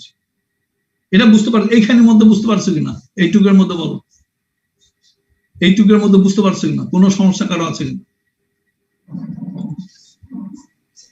Sir 8টা বার কিভাবে হলো এটা যদি আবার 8টা বার, এই যে এখানে আমি তো ফিগারটা দেখি, ধরো এইদিকে প্ল্যানে দেখি আমি, এটা কলাম আমার, আচ্ছা এদিকে 2টা বার দিয়েছি, এদিকে 2টা বার দিয়েছি, ঠিক আছে, এখানে কলাম, তাহলে কয়টা লেগ পাচ্ছে? এক এরিয়া পাচ্ছে, এখানে একটা, এখানে একটা, 2টা, এই পাশে একটা, 4টা, এই পাশে 2টা, এই পাশে 2টা, প্রত্যেকটা বার তো আমি বেন্ড করে দিচ্ছি, তাহলে ওই বেন্ডের জায়গায় আমি কয়টা এরিয়া পাচ্ছি? 8টা পাচ্ছি। যদি 4টা বার ইউজ করে থাকি, অর্থাৎ একদিকে 2টা বার ইউজ করি, তাহলে আমি 8টা বার 8টা এরিয়া পাচ্ছি, এই জন্য এখানে 8 দিয়ে ভাগ করা হয়েছে, ঠিক আছে? যদি আমি 3টা করে বার দিতাম, তাহলে কত হতো বলো? আমি যদি 2টা বার দিয়েছি, আমার যদি 3টা বার দিতাম একদিকে, তাহলে মোট 6টা বার দিতাম, তাহলে 12টা এরিয়া, তখন এখানে আমার 12 দিয়ে ভাগ করতে হতো, ঠিক আছে? একটা বারে 2 দিকে 2টা লেগ পাচ্ছে, এদিকে একটা, এদিকে, তাহলে একদিকে 2টা বার আছে, তাহলে 4টা লেগ তো না, 4টা এরিয়া পাচ্ছি। সিমিলারলি পারপেন্ডিকুলার ডিরেকশন আমি 4টা পাবো, তাহলে টোটাল নাম্বার অফ বার পাচ্ছি আমি 8টা, যেটা এরিয়া প্রোভাইড করছে। তাহলে টোটাল এরিয়া যদি 2.02 হয়, 8 ভাগ করলে একটা বারের এরিয়া এত হওয়া উচিত। ক্লিয়ার এখন? জি স্যার। হ্যাঁ, আর এটা হচ্ছে ম্যাক্সিমাম ভ্যালু, এর বেশি হতে পারবে না। তাহলে আমরা প্রথম ফার্স্ট ক্রিটিক্যাল সেকশন আমরা চিন্তা করেছিলাম, সেটা হচ্ছে that occurs at a distance d/2 from the support face. Code বলছে second critical section is approximately 3/4 of d past the first critical সেকশনের পর আরেকটা ক্রিটিক্যাল সেকশন ডেভেলপ করে কোড, অ্যাকর্ডিং টু কোড, সেটা বলছে যে প্রথম ক্রিটিক্যাল সেকশনের পরে এই দূরত্ব দূরে 3/4 of d ডিস্টেন্স দূরে আরেকটা ক্রিটিক্যাল সেকশন তোমাকে চেক করতে হবে। তাহলে 3/4 d মানে 4.5 ইঞ্চি। তাহলে প্রথম ক্রিটিক্যাল সেকশন ছিল আমার 18 প্লাস d, একদিকে লেন্থ ছিল B0, একদিকে লেন্থ ছিল এত, তার সাথে আবার এই যে একদিকে 4.5 আরেকদিকে 4.5, অর্থাৎ 4.5 into 2, তাহলে একদিকে পাঞ্চিং এরিয়ার লেন্থ পেলাম আমি দিস, তাকে 4 দিয়ে গুণ করলে আমি আরেকটা বড় পাঞ্চিং পেরিমিটার পেলাম, এবং সেটা আসছে এই যে 18 প্লাস 6 প্লাস 9, অর্থাৎ 33 into 4 132 ইঞ্চ। এটা সেকেন্ড ক্রিটিক্যাল সেকশনের পেরিমিটার। তাহলে আবার একই পদ্ধতি তুমি ভিইউ বের করো, এই যে 300 into 20 স্কয়ার ইন মাইনাস ওই পেরিমিটারের মধ্যে, অর্থাৎ তোমার যে লোড ওটা বাদ দিতে হবে, তো ওটা 33 ইঞ্চি ছিল একটা সাইড, অর্থাৎ 33/12 স্কয়ার, এত ফিট স্কয়ার লোড এরিয়াটা বাদ দিলাম ওর মধ্যে, তাহলে আমার 117.7 কি আসলো পাঞ্চিং ফোর্স। এবার ওখানে আবার তুমি ডিজাইন স্ট্রেন্থ চেক করো যে ওখানে স্টিল লাগে কিনা, আগে কংক্রিট দিয়ে চেক করছি আমরা, অর্থাৎ 4 রুট এফএমসি B0D। এইবার দেখো কংক্রিট নিতে পারে 150 ডিজাইন স্ট্রেংথ হচ্ছে 150.3 কিপ, অর্থাৎ এই ভিউ থেকে অনেক বড়। সুতরাং আর কোনো স্টিল দরকার হবে না, অর্থাৎ কংক্রিট ওই সেকেন্ড ক্রিটিক্যাল সেকশনে কংক্রিট নিজেই নিতে পারবে। সুতরাং আমার উত্তর হলো the number 5 bars will extended along the bottom of the slab, কয়টা বার? 4টা বার, 2 in each direction। কতদূর পর্যন্ত নিতে হবে? along the bottom of the bar the full development length LD curve 15 inch as shown in figure। আমরা ফিগারে চলে যাই, এই যে এটা। তাহলে আমার এটা ছিল ফার্স্ট ক্রিটিক্যাল সেকশন D/2। তারপর আবার 4.5 দূরে, অর্থাৎ 3/4 অফ ডি দূরে ফার্স্ট ক্রিটিক্যাল সেকশন দূরে আরেকটা ক্রিটিক্যাল সেকশন ছিল, একটা ইয়া ছিল 33 ইঞ্চি। এই তো এই জায়গাটা আমি চেক করে দেখলাম না, এখানে কংক্রিট নিজেই নিয়ে ফেলতে পারে, আর কোনো স্টিল ওখানে প্রয়োজন হয় না। তো সেই ক্ষেত্রে এখন আমার ডিজাইন হচ্ছে আগের যে আমি 4টা বার দুই দিকে দিয়েছি 5 নম্বর, এটা সাফিসিয়েন্ট। তবে এই বেন্ড করার 45 ডিগ্রি বেন্ড করার পর এই bar must extend to the development length পর্যন্ত তোমাকে এক্সটেন্ড করতে হবে। ডেভেলপমেন্ট লেংথ আমরা জানি, টেনশন ডেভেলপমেন্ট লেংথ টেনশনের ফর্মুলা আমাদের জানা আছে, 500টা বারের ডেভেলপমেন্ট লেংথ 15 ইঞ্চি হয়। সো আপ টু দিস যদি তুমি স্ল্যাবের মধ্যে এক্সটেন্ড করে নিয়ে যেতে পারো, that will be the sufficient for your design. ঠিক আছে, এইভাবে আমরা একটা সুন্দর ডিজাইন আমরা করলাম, এবং ইট ইজ ভেরি ইজি এবং often used for flat plate system to resist the punching shear। বলো এর উপর কোনো কোশ্চেন আছে কিনা কারো? আমার মনে হয় তো এটা সহজ, আর কোনো সমস্যা নেই। এইভাবে তোমাকে প্রতিটা পয়েন্টে চেক করে করে তোমাকে বের করতে হবে। ঠিক আছে, আমি এখন বলি এই প্রবলেমের মধ্যে কি কি ভেরিয়েশন আসতে পারে। এটা তো খুব সিম্পল ভাবে স্টেটমেন্টটা দেওয়া আছে, তো পরীক্ষায় কি কি ভেরিয়েশনটা আসতে পারে সেটা বলি। বলো তো তোমরা কি কি এই প্রবলেম কি কি ভেরিয়েশন আসতে পারে, এই প্রবলেমকে বিভিন্ন ভাবে কিভাবে সেট করা যেতে পারে, বলো দেখি, কেউ আইডিয়া দাও, আমরা শেয়ার করতে পারি। স্যার আপনি যদি স্যার একটা কর্নার কলামের জন্য দেখান তাহলে স্যার একটা হতে পারে যে আমি এটা টিপিক্যাল ইন্টেরিয়র কর্নার অথবা এক্সটেরিয়র যদি একটা হতে পারে। এক্সটেরিয়র হলে আর তো তুমি চারদিকে পেরিমিটার পাবা না, 3 দিকে পাবো। ঠিক আছে, খালি হ্যাঁ 3 দিকে পাবো, এই একটা পাবো এক, এটা পেলে খালি 2 দিকে পাবো। ঠিক আছে, তো সুতরাং এরকম একটা ভেরিয়েশন হতে পারে। আর কি ভেরিয়েশন হতে পারে বলো, আর কি ভেরিয়েশন হতে পারে বলো? স্যার একটা স্যার যিনি জানা ছিল স্যার, আর যদি কর্নার কলামের ক্ষেত্রে ওই যে আমরা আসলে যে শিয়ার রিইনফোর্সমেন্ট গুলো দিতেছি তখন স্যার 4টা বার মানে 8টা এরিয়া বলতে পারবো না, তখন তো স্যার পারবো না, তখন 4টা হবে। তখন হবে কি দেখো, তুমি এই বারটা তো এদিকে নিয়ে যাওয়ার জায়গা নেই, এই বারটা কলামের মধ্যে ঢুকাই দিতে হবে, দিয়ে এদিকে একটা এরিয়া পাবে, এখানে 1 2 3 4 4টা পাবো। এখানে এই দুইটা এই কলামের থেকে বের করে নিয়ে আসলে এদিকে, এটা কলামের থেকে বের করে নিয়ে আসলে, ঠিক আছে, তাহলে 1 2 3 4টা পাবো। ক্লিয়ার? মানে এখানে কয়টা পাবো দেখো, স্ল্যাব তো আমার গেছে একবার ধ্যার পর্যন্ত, তাহলে 1 2 3 4 5 6টা পাবো, ওই ফেসটা পারলো না। ক্লিয়ার? বুঝতে পারছো কিনা? জি স্যার। এখানে যখন বারটা তুমি এদিকে দিলে আর এদিকে দিয়ে দিলে বার, তাহলে এখানে 1 2 3 4 5 6, ওই সাইডটা যেহেতু স্ল্যাব আর নেই, ওই সাইডে পাবো না। ঠিক আছে? জি স্যার। আর কি ভেরিয়েশন হতে পারে বলো? তাহলে আমি 2-একটা ভেরিয়েশন বলবো। জি স্যার, কিছু ভেরিয়েশন আলোচনা করবো। জি স্যার। আচ্ছা, এবার করি। দেখো এই যে 20 ফিট অন সেন্টার দেওয়া আছে, সব কলাম যে একইভাবে থাকবে নট নেসেসারি। এটা 20 ফিট আছে, এটা 18 ফিট আছে, এটা আবার 20 ফিট হলো, বা এটা 25 ফিট হলো, এদিকে এটা 16 ফিট, এটা 20 ফিট, এটা আবার 18 ফিট, এরকম হতে পারে না কলাম সবসময় যে রেগুলার গিট থাকবে, নট নেসেসারি। ঠিক আছে, এই একটা ভেরিয়েশন হতে পারে। আর একটা হতে পারে যে 18 বাই 18 ইঞ্চি কলাম, কলাম কি সবসময় স্কোয়ার হতে হবে কোনো কথা নেই। এই কলামটা যদি 18 বাই 12 ইঞ্চি হয়, তখন কিন্তু আর এইরকম তুমি পাঞ্চিং পেরিমিটার কিন্তু আর এরকম এক ধার ব্যাক করে 4 দিয়ে গুণ করে তখন আর হবে না, তখন এই 2 ধার একরকম হবে, ওই 2 ধার আরেক রকম হবে। ঠিক আছে, আমি যে ভেরিয়েশন গুলার কথা বললাম এটা বুঝতে পারছো? জি স্যার। হ্যাঁ, তখন কি হবে দেখো, ধরি এটা আছে 20, এটা হচ্ছে 18, তখন আমি যখন এই যে এটা ভিউ বের করব, তখন এই 20-এর অর্ধেক এদিকে হবে 10 আর এদিকে 18, অর্ধেক 9, তাহলে এদিকে 9 ফিট, এদিকেও আমি 9 ফিট পেলাম। এই এখান থেকে এটা পেলাম 10 ফিট, এটা 20, এটসে আমি ধরলাম এটা 20 আর এটা হচ্ছে 18, তাহলে এখানে এই অর্ধেক পেলাম 10 আর এদিকে পেলাম 9, তাহলে আমার এদিকের লেন্থ পেলাম আমি 19, ঠিক আছে। আবার এটা মনে করো এটা 16 ফিট, এটা 14 ফিট, তাহলে এখানে 8 ফিট, এদিকে 8 ফিট পাবো, এখানে 7 ফিট পাবো। এই এরিয়াটা লোড এক ঘাড়ে আসবে, এইভাবে তোমাদের চিন্তা করতে হবে। আর কলামগুলো সবসময় যে স্কয়ার হবে নট নেসেসারি। আচ্ছা, আরো ভেরিয়েশন বলি, সব পরীক্ষার প্রশ্ন উত্তর বলে এখন। ধরো এখানে তোমাকে এই লোড দেওয়া নেই, এটা দেওয়া নেই, এখানে কলাম স্পেস একদিকে 20 ফিট আরেকদিকে 16 ফিট, বা একবারে আঁকায় দেখা দিল বিভিন্ন ডাইমেনশন, আর এখানে এটা দেওয়া নেই, বলে দিল যে the load, the slab has to carry a live load of 150 psi। তখন কি করবো তুমি? তখন কি করবো কও? কি ডেড লোড ছাড়া খালি লাইভ লোডে কি স্ল্যাবের থিকনেস কে 150 দিয়ে গুণ করব? কিসে? তখন স্যার একটা স্ল্যাবের থিকনেস অ্যাজিউম করে নিব না? না না, স্ল্যাবের থিকনেস তো দেওয়া আছে, ধরো ঠিক আছে, স্ল্যাবের থিকনেস দেওয়া আছে, খালি স্ল্যাবের থিকনেস দেওয়া আছে, খালি বলছে লাইভ লোড দেওয়া আছে, তাহলে স্ল্যাবের থিকনেস থেকে তুমি ইয়া বের করে নিবা, ডেড লোড বের করে নিবা, ঠিক আছে। সেটাই তো বললাম স্যার। বাস, স্ল্যাবের থিকনেস তো দেওয়া আছে এখানে।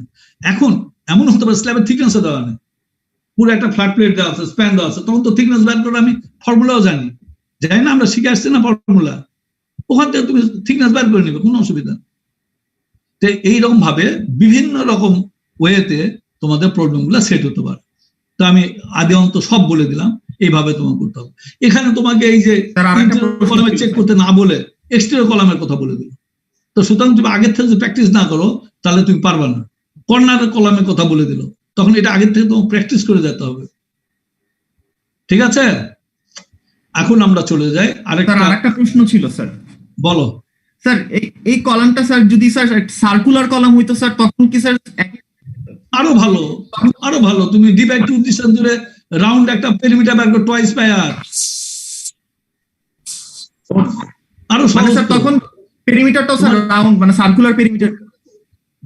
D/2 ডিসটেন্স ধরে তুমি পেরিমিটার বের করো, তোমার সার্কুলার কলামের রেডিয়াস ধরো 9 ইঞ্চি, ডেপথ যদি আমার ইফেক্টিভ ডেপথ যদি তোমার ইয়া হয় 6 ইঞ্চি হয়, তাহলে 3 ইঞ্চি যোগ করো, 9 3 12, ল্যাপটপ নিলে টুয়াইস বাই আর, তাহলে পেরিমিটার পেয়ে যাবে, আরো সহজ তো, ঠিক আছে। আচ্ছা, তাহলে আমরা পরেরটা চলে যাই। এইবার আমরা আরেকটা যেটা বললাম যে মোস্ট ফ্রিকুয়েন্টলি ইউজ হয়, ভালো করে ইউজ করি। হ্যাঁ, আমরা দুটা ফ্রিকুয়েন্টলি মেথডটা ইউজ করি, একটা হচ্ছে বেন্ড বার অ্যারেঞ্জমেন্ট গেল, আরেকটা হচ্ছে integral beam with vertical slab. অর্থাৎ শিয়ার ডিজাইন যেমন করে এখানে বিমের একই জিনিস করবো আমরা, কনসিল বিম, অর্থাৎ স্ল্যাবের মধ্যে বিম আছে, ওই বিমটা আমি স্টিরাপ ডিজাইন করব। এটা কিছু লিটারেচার এখানে বলা আছে, এখানে বইয়ে তোমার ডিটেল আছে, ওখান থেকে আছে, লেস কস্টলি, এটা সুইটেবিলিটি, এই সিস্টেমটা less costly, easier placement of shear steel in slab in the form of vertical stirrups in integral beams, lesser congestion of reinforcement in the column slab joint design.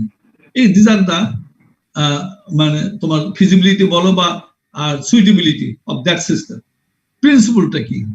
প্রিন্সিপালটা বলা হচ্ছে firstly check the punching shear around the column, এটা তো করতেই হয়, punching shear around the column করে আমরা দেখি the first critical section in the slab is taken at D/2 distance from the column face, এটা পুরানা কথা, and the stirrup if needed, এবং আমি চেক করব, চেক করে ক্রিটিক্যাল সেকশনে যদি শিয়ারটা কংক্রিটের ক্যাপাসিটিটা বেশি হয়, ইফ নিডেড, আর extended outward from the column in 4 directions for the typically interior case, 3 or 2 direction in the exterior or corner columns। এই যে যেটা বলা হচ্ছে, এটা যদি টিপিক্যালি ইন্টেরিয়র কলাম হয়, তাহলে আমি চারদিকে এই বিমগুলা বেড়ায় নিয়ে যাবো। এই যে এদিকে একটা বিম বের করে নিলাম, এদিকে একটা বিম বের করে নিলাম, এদিকে একটা বিম, এদিকে একটা বিম বের করে নিলাম। আর যদি এটা টিপিক্যাল এক্সটেরিয়র ফেস হতো, তাহলে 3 দিকে বাড়াতো, এদিকে আর এদিকে, এদিকে থাকতো না, ঠিক আছে। আর যদি কর্নার হতো, তাহলে একদিকে বিম বাড়াতো, এইদিকে বিম বাড়াতো, ওই দুটা থাকতো না, এটাই বলা হচ্ছে। The second critical section crosses each integral beam at a distance D/2 measured outward from the last stirrups and is located so that its perimeter is a minimum. এটা হচ্ছে ফার্স্ট ক্রিটিক্যাল সেকশন আমাদের হবে at a distance 2/2, এই যে B0। Second critical section এখানে consider করতে হবে এমন এক জুড়ে যে এটা প্লেস করছো, এটা স্টিরাপ গুলা প্লেস করছো, করার পর মিনিমাম একটা পেরিমিটার তোমাকে ব্যাক করতে হবে, যেখানে কোন জায়গা পর্যন্ত যাবে এটা, যেই পেরিমিটার এক্সিড করলেই তোমার আর কংক্রিট নিজেই নিতে পারবে। দুটো আমি জিনিসটা বোঝাই আগে, D/2 ডিস্টেন্স পাঁচিং শেয়ার চেক করে দেখা গেল যে না কংক্রিট পাচ্ছে না, then you design the integral beams, এভাবে স্টিরাপ সহ ডিজাইন করবে। সেকেন্ড ক্রিটিক্যাল সেকশন কোন জায়গায় হবে, যদ্দূর পর্যন্ত এটা নিয়ে যাওয়ার পর এগুলা স্টিরাপ দিতে যাচ্ছ, একটা সার্টেন এরিয়া পর্যন্ত গেলে তুমি দেখবা পরে যে এর বাইরে গেলে কংক্রিট নিজে, তারপরে consider the perimeter like this. তুমি যদি এই পর্যন্ত নিয়ে যাওয়ার পর this is the your perimeter, পেরিমিটারে যদি আমি শেয়ার চেক করে পাই যে কংক্রিট নিজেই নিতে পারছে, তখন আর স্টিরাপ গুলা ফার্দারের দিকে এক্সটেন্ড করতে হবে। তো আমরা প্রবলেম করলে then it will be more clear. তাহলে আমরা এখানে যদি সাইড থেকে দেখো ইউল গেট দা, এই যে যেমন একটা বিমে থাকে, বিমের যে লং সেকশন নিলে যেরকম আমরা দেখি, এদিকে একটা বিম, ধরো এদিকে একটা বিম, কন্টিনিউয়াস বিমের একটা সাপোর্ট করে যদি আমরা লং সেকশন দেখি, সিরিজ অফ স্টিরাপস দেখি, এদিকেও সিরিজ অফ স্টিরাপস দেখলাম। So this is about the literature of integral beam with vertical stirrups, same as beam.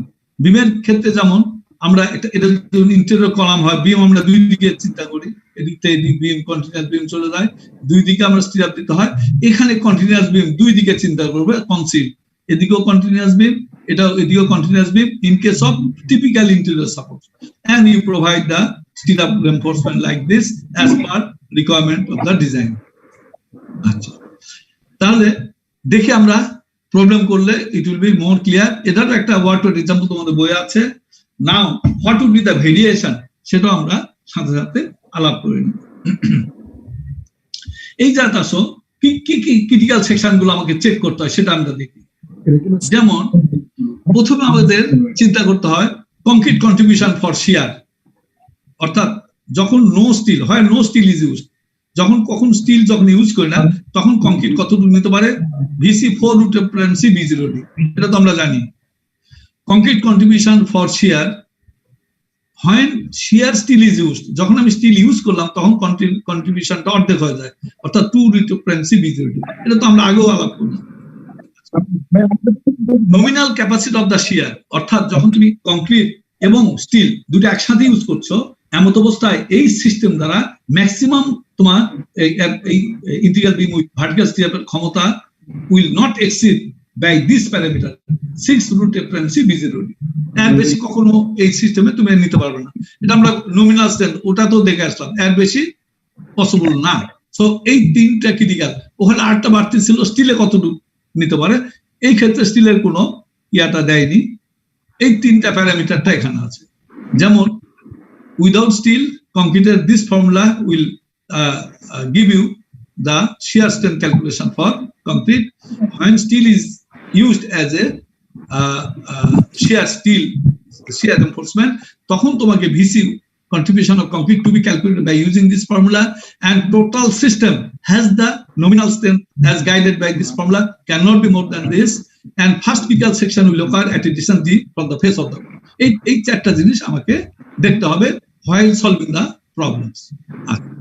এইবার আমরা যাই আবার একটা ওয়াটার এক্সাম্পল দেখি from Nielsen books 13.4 design of an integral beam with vertical stirrups. এটা স্টেটমেন্ট গুলো আমরা দেখে নিই।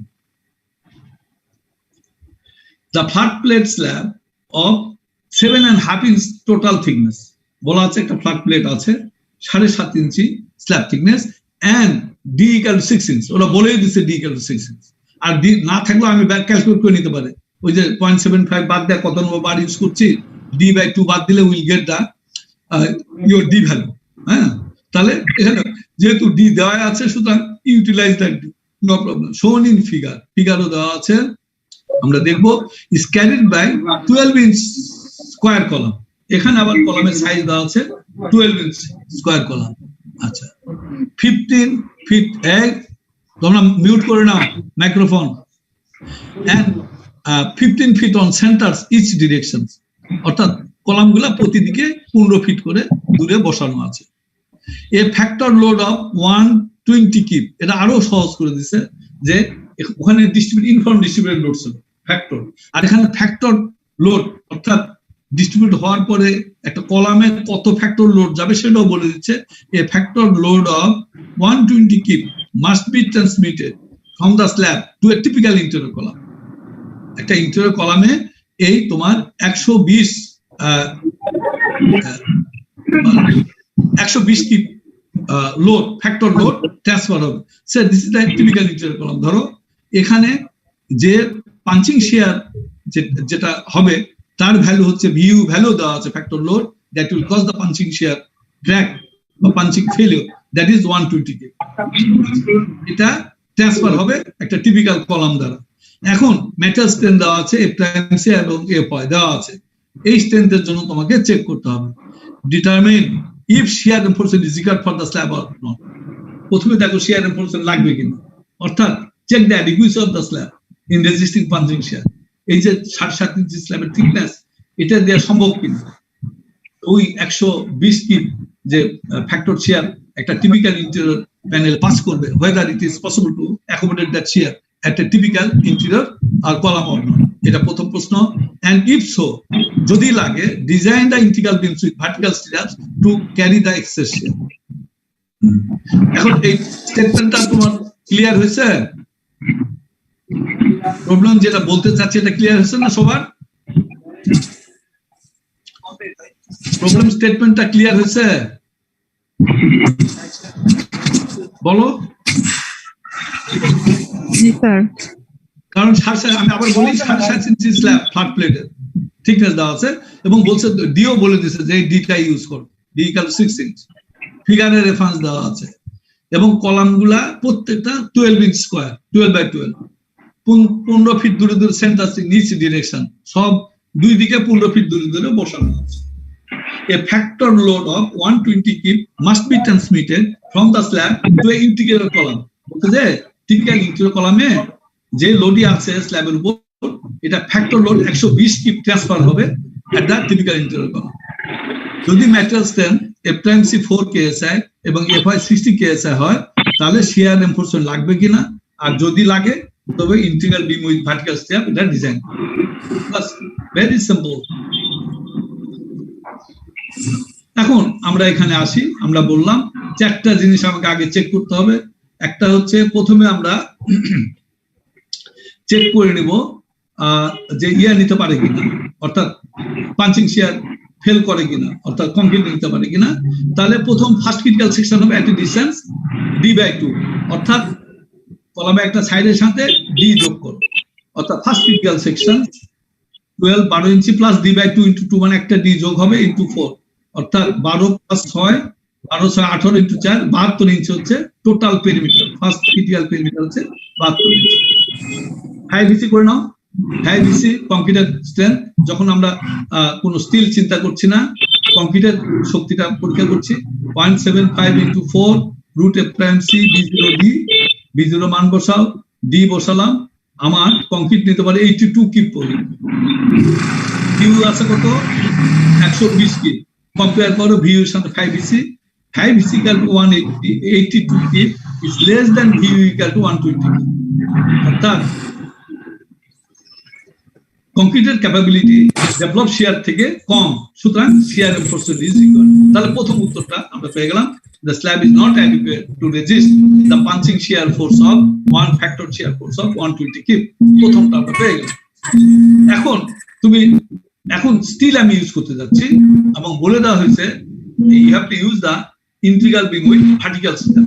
তাহলে এসএ কোডের অনুযায়ী নমিনাল আমি যদি স্টিল ইউজ করতেও যাই তাহলে টোটাল ক্যাপাসিটি কত এটা আমি আগে বের করে নিই। অর্থাৎ স্টিল সহ এই স্ল্যাব সিস্টেমের ম্যাক্সিমাম ক্যাপাসিটি ভিএন যেটা, বা একবারে 5VN বের করে নিই। 5VN = 5 × 6 √f'(c) b0d, এটা ক্যালকুলেট করে নাও। করে দেখলাম আমরা এই 5VN কত নিতে পারে, অর্থাৎ ডিজাইন স্ট্রেংথ ম্যাক্সিমাম নিতে পারবে কত? 122.9 keep, greater than VU = 120 keep. সুতরাং হোয়াট ডাজ ইট মিন? আমরা বলতে পারি যে এই স্ল্যাব সিস্টেম দ্বারা এই মানে স্টিল ডিজাইন করা সম্ভব, যেহেতু ম্যাক্সিমাম আমরা নিতে পারতাম উইথ স্টিল 122.9, কিন্তু আমার লিমিটের মধ্যে আছে, আমার ডেভেলপ শেয়ারটা হচ্ছে 120, লেস দ্যান দিস, সুতরাং ইট ইজ পসিবল। এখন দেখো অল্পের জন্য এটা যদি আমার এই ফ্যাক্টর শেয়ার যদি 130 কিপ দেওয়া থাকে, তাহলে এটা উল্টা হয়ে যেত, এটা less than view equal to 103। তখন তুমি বলো যে না, it is not possible to carry the factored shear by using this slab thickness, so it is sufficient to increase the slab thickness. এটা বলে দিতে হবে। আর না হলে, আর যদি তোমার ডিজাইন প্রবলেম হতো যে ডিজাইন করো কিছুই বলা না থাকতো, তাহলে তুমি নেক্সট স্টেপে স্ল্যাব থিকনেস বাড়ায় ধরে তোমাকে ডিজাইন করতে হতো। এখন আসো আমার তাহলে কম্বাইনলি আমরা আমার লিমিটের মধ্যে আছে। এখন আমার দেখতে হবে ডিজাইন করতে গেলে 5EC যখন স্টিল ইউজ করছি আমি, দেন your 5EC using 2 root frequency, এটা করলে ওটা তো অর্ধেক হবে। তো আগে ছিল আমার 82 কিপ, এখন হলো 41 কিপ। নাও আমি ভার্টিক্যাল আমরা যে শিয়ার ডিজাইন করি, সেই শিয়ার ডিজাইনের ফর্মুলাটা ইউজ করব to find out the spacing of stirrups. ভিতরে আমরা ভিতরে যে ক্লোজ স্টিরাপ গুলা দিব, এই স্টিরাপ গুলা আমরা জানি প্রত্যেকটা স্টিরাপ দুটা করে লেগ থাকে। আমরা জানি যে উপরে যদি দুটা হ্যাঙ্গার বার দিই, নিচে দুটা বার দিই, এবং একটা স্টিরাপের কমপক্ষে দুটা লেগ হয়, তাহলে আমার 4টা বিম আছে, এখানেও 8টা লেগ হবে। আমি 3 নম্বর বার ইউজ করি, তাহলে এবি প্রোভাইডেড 4x2, 4টা বিম 4 দিকে চলে গেছে, প্রত্যেকটা বিমে দুটা করে লেগ আছে, তাহলে 2 × 0.11 0.88 ইঞ্চেস স্কয়ার আমি স্টিল এরিয়া প্রোভাইড করতে পারবো যদি 3 নম্বর বার ইউজ করি। আচ্ছা, তাহলে you find out the spacing of the stirrup. এই যে এটা বিমের সেই formula, S = 5 AB FYD /VU - 5EC, এটা ব্যাক করলে আসে 3.01 ইঞ্চ, এত ইঞ্চ। তো this is not the practical dimensions, এবং এটা আমরা 3 ইঞ্চি করে। আরেকটা জিনিস আছে, you might have remember that in case of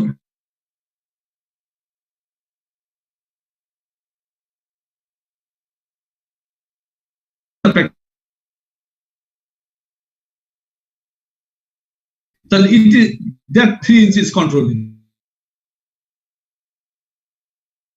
3.5 inch হতো, we cannot provide this, কারণ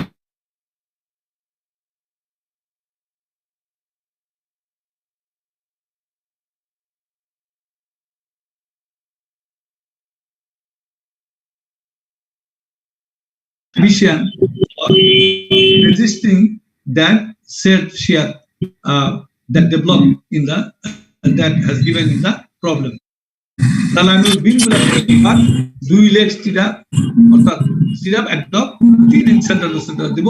এবং অ্যাজ ইউজুয়াল প্রথম স্টিরাপ কি করা হয়, প্রথম স্টিরাপ যে স্পেসিংটা পাওয়া যায় ক্রিটিক্যাল সেকশন, এখান থেকে S/2 ডিসটেন্স দিলে প্রথম স্টিরাপটা বসানো হয়। তাহলে আমার 3 ইঞ্চি যদি স্পেসিং হয়, প্রথম স্টিরাপটা বসবে এট এ ডিসটেন্স S/2, অর্থাৎ 1.5 inch from the column face. তারপর আমি 3 ইঞ্চি পর পর বসাই। এটা গেল আমার ডিজাইন হয়ে গেল। এখন how long that stirrup will be continued, এটা কত পর্যন্ত নিয়ে যাবে, অর্থাৎ সেকেন্ড ক্রিটিক্যাল সেকশনে আমার ওটাই সেই second critical section where no stirrup is to be used, অর্থাৎ you have to search that locations after beyond which no stirrup will be required and concrete alone can take the shear. আচ্ছা, তাহলে second critical section, সেখানে 5EC বার করো, অর্থাৎ ওখানে কোনো still না, মানে এই ফর্মুলাটা আমরা ইউজ করতে পারি 0.754 root frequency B0 × D, অর্থাৎ এখান থেকে আমি 5EC আমার তো এটা this is your VU, 5EC = VU হচ্ছে আমার 120 × 10⁵, মেক ইট পাউন্ড, কারণ এখানে PSI আছে পাউন্ড। এখান থেকে আমি B0টা পেলাম, অর্থাৎ আমি B0, এই B0 যদি আমি ওখানে কলামের অ্যারাউন্ডে এই B0, যেখানে এই B0 আছে তার বাইরে গেলে we need not do any shear reinforcement. তাহলে how to establish that B0, এখানে দেখো symmetrically we can calculate that length to accommodate that B0, আমরা জিওমেট্রিক্যালি এটা বের করতে পারি। কিভাবে, এখানে দেখো, say this is your column sections and these are the corner bars. তাহলে আমরা কি করতে পারি, যে আমি যখন এই সাইডে এই বারটা দিলাম সে এই ডিস্টেন্সটা 3 ইঞ্চি, এই যে এখানে যে বারটা প্লেস করবো অর্থাৎ বিমে যে বার যাবে এখান থেকে এই ডিস্টেন্সটা আমার 3 ইঞ্চি, সাধারণত এখান থেকে 2.5 ইঞ্চি ধরা হয়, we are thinking that this is 3 ইঞ্চি ধরলাম, তাহলে প্রতি ক্ষেত্রে এটা 3 ইঞ্চি প্লাস এখানে আমরা ধরলাম যে এই ডিস্টেন্স হচ্ছে x দূরে যায় আমি এই b0টা পাবো। So this is your b0, ধরো যে এটাই সেই b0 যার এর বাইরে কোনো স্টিরাপ লাগবে না।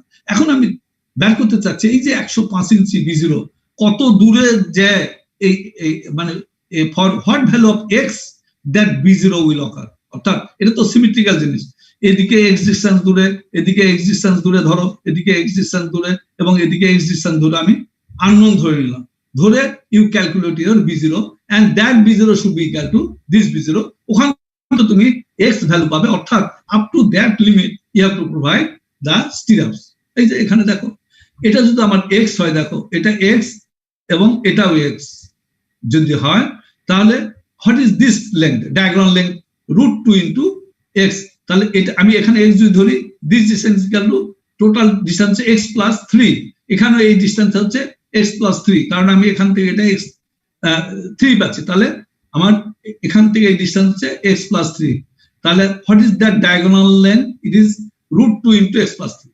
আচ্ছা, now you think that there are 4 that diagonal length 1 2 3 4 plus what is this distance, এটা বের করে এটা যদি 3 ইঞ্চি হয়, এটা 3 ইঞ্চি হয় তাহলে 6 ইঞ্চি এবং উইদিন 12 ইঞ্চি এটা 6 ইঞ্চি হলে মাঝখানে থাকে 6 ইঞ্চি, তাহলে এই রকম ইনক্লাইন্ড আছে 4টা প্লাস এই 6 ইঞ্চি আছে 4টা, ইউ অ্যাড এই যে this length plus 6 into 4 that is equal your that b0, যার বাইরে তোমার কোনো স্টিরাপ লাগবে না, অর্থাৎ concrete alone can take the, এখান থেকে তুমি calculate you will get the value of x। তাহলে আমি এই ফেস থেকে তোমার 11.39 ফিট পর্যন্ত সরি এত ইঞ্চ পর্যন্ত আমি কি দিতে হবে, আমাকে স্টিরাপ দিতে হবে।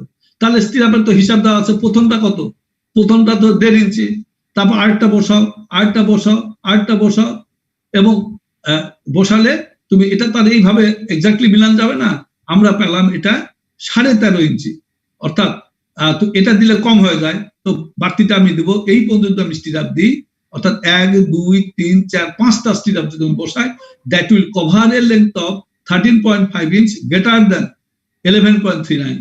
সো অর্থাৎ 5টা করে স্টিরাপ যদি এবং প্রথমটা 1.5 ইঞ্চি পরে, পরেরটা 3 ইঞ্চি পর যদি বসাই চারদিকে, that will be sufficient and beyond that no stirrup will be required. How simple is this? It is geometrically solved. এখন বলো কোনো সমস্যা আছে কিনা,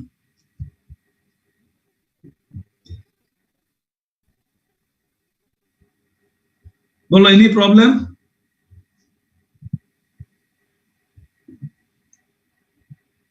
সমস্যা আছে?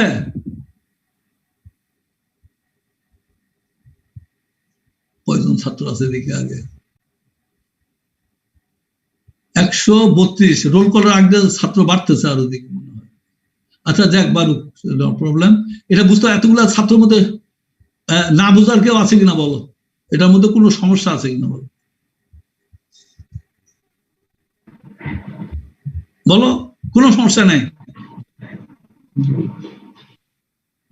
স্যার আমরা দুইটা ক্রিটিক্যাল সেকশনে কেন চেক দিতেছি, মানে দুইবার? না, একটা তো ক্রিটিক্যাল সেকশন, এখানকার ক্রিটিক্যাল সেকশন যেখানে আমার এক থেকে বেশি শেয়ার ডেভেলপ করবে না, ওটা চেক করতেছে। আর আরেকটা ক্রিটিক্যাল সেকশন যেটা চেক করলাম, এটা ক্রিটিক্যাল সেকশন বলতে ওটা বলতেছে যেটা ট্রানজিশন সেকশন, যার বাইরে আমার কোনো ইয়া লাগছে না,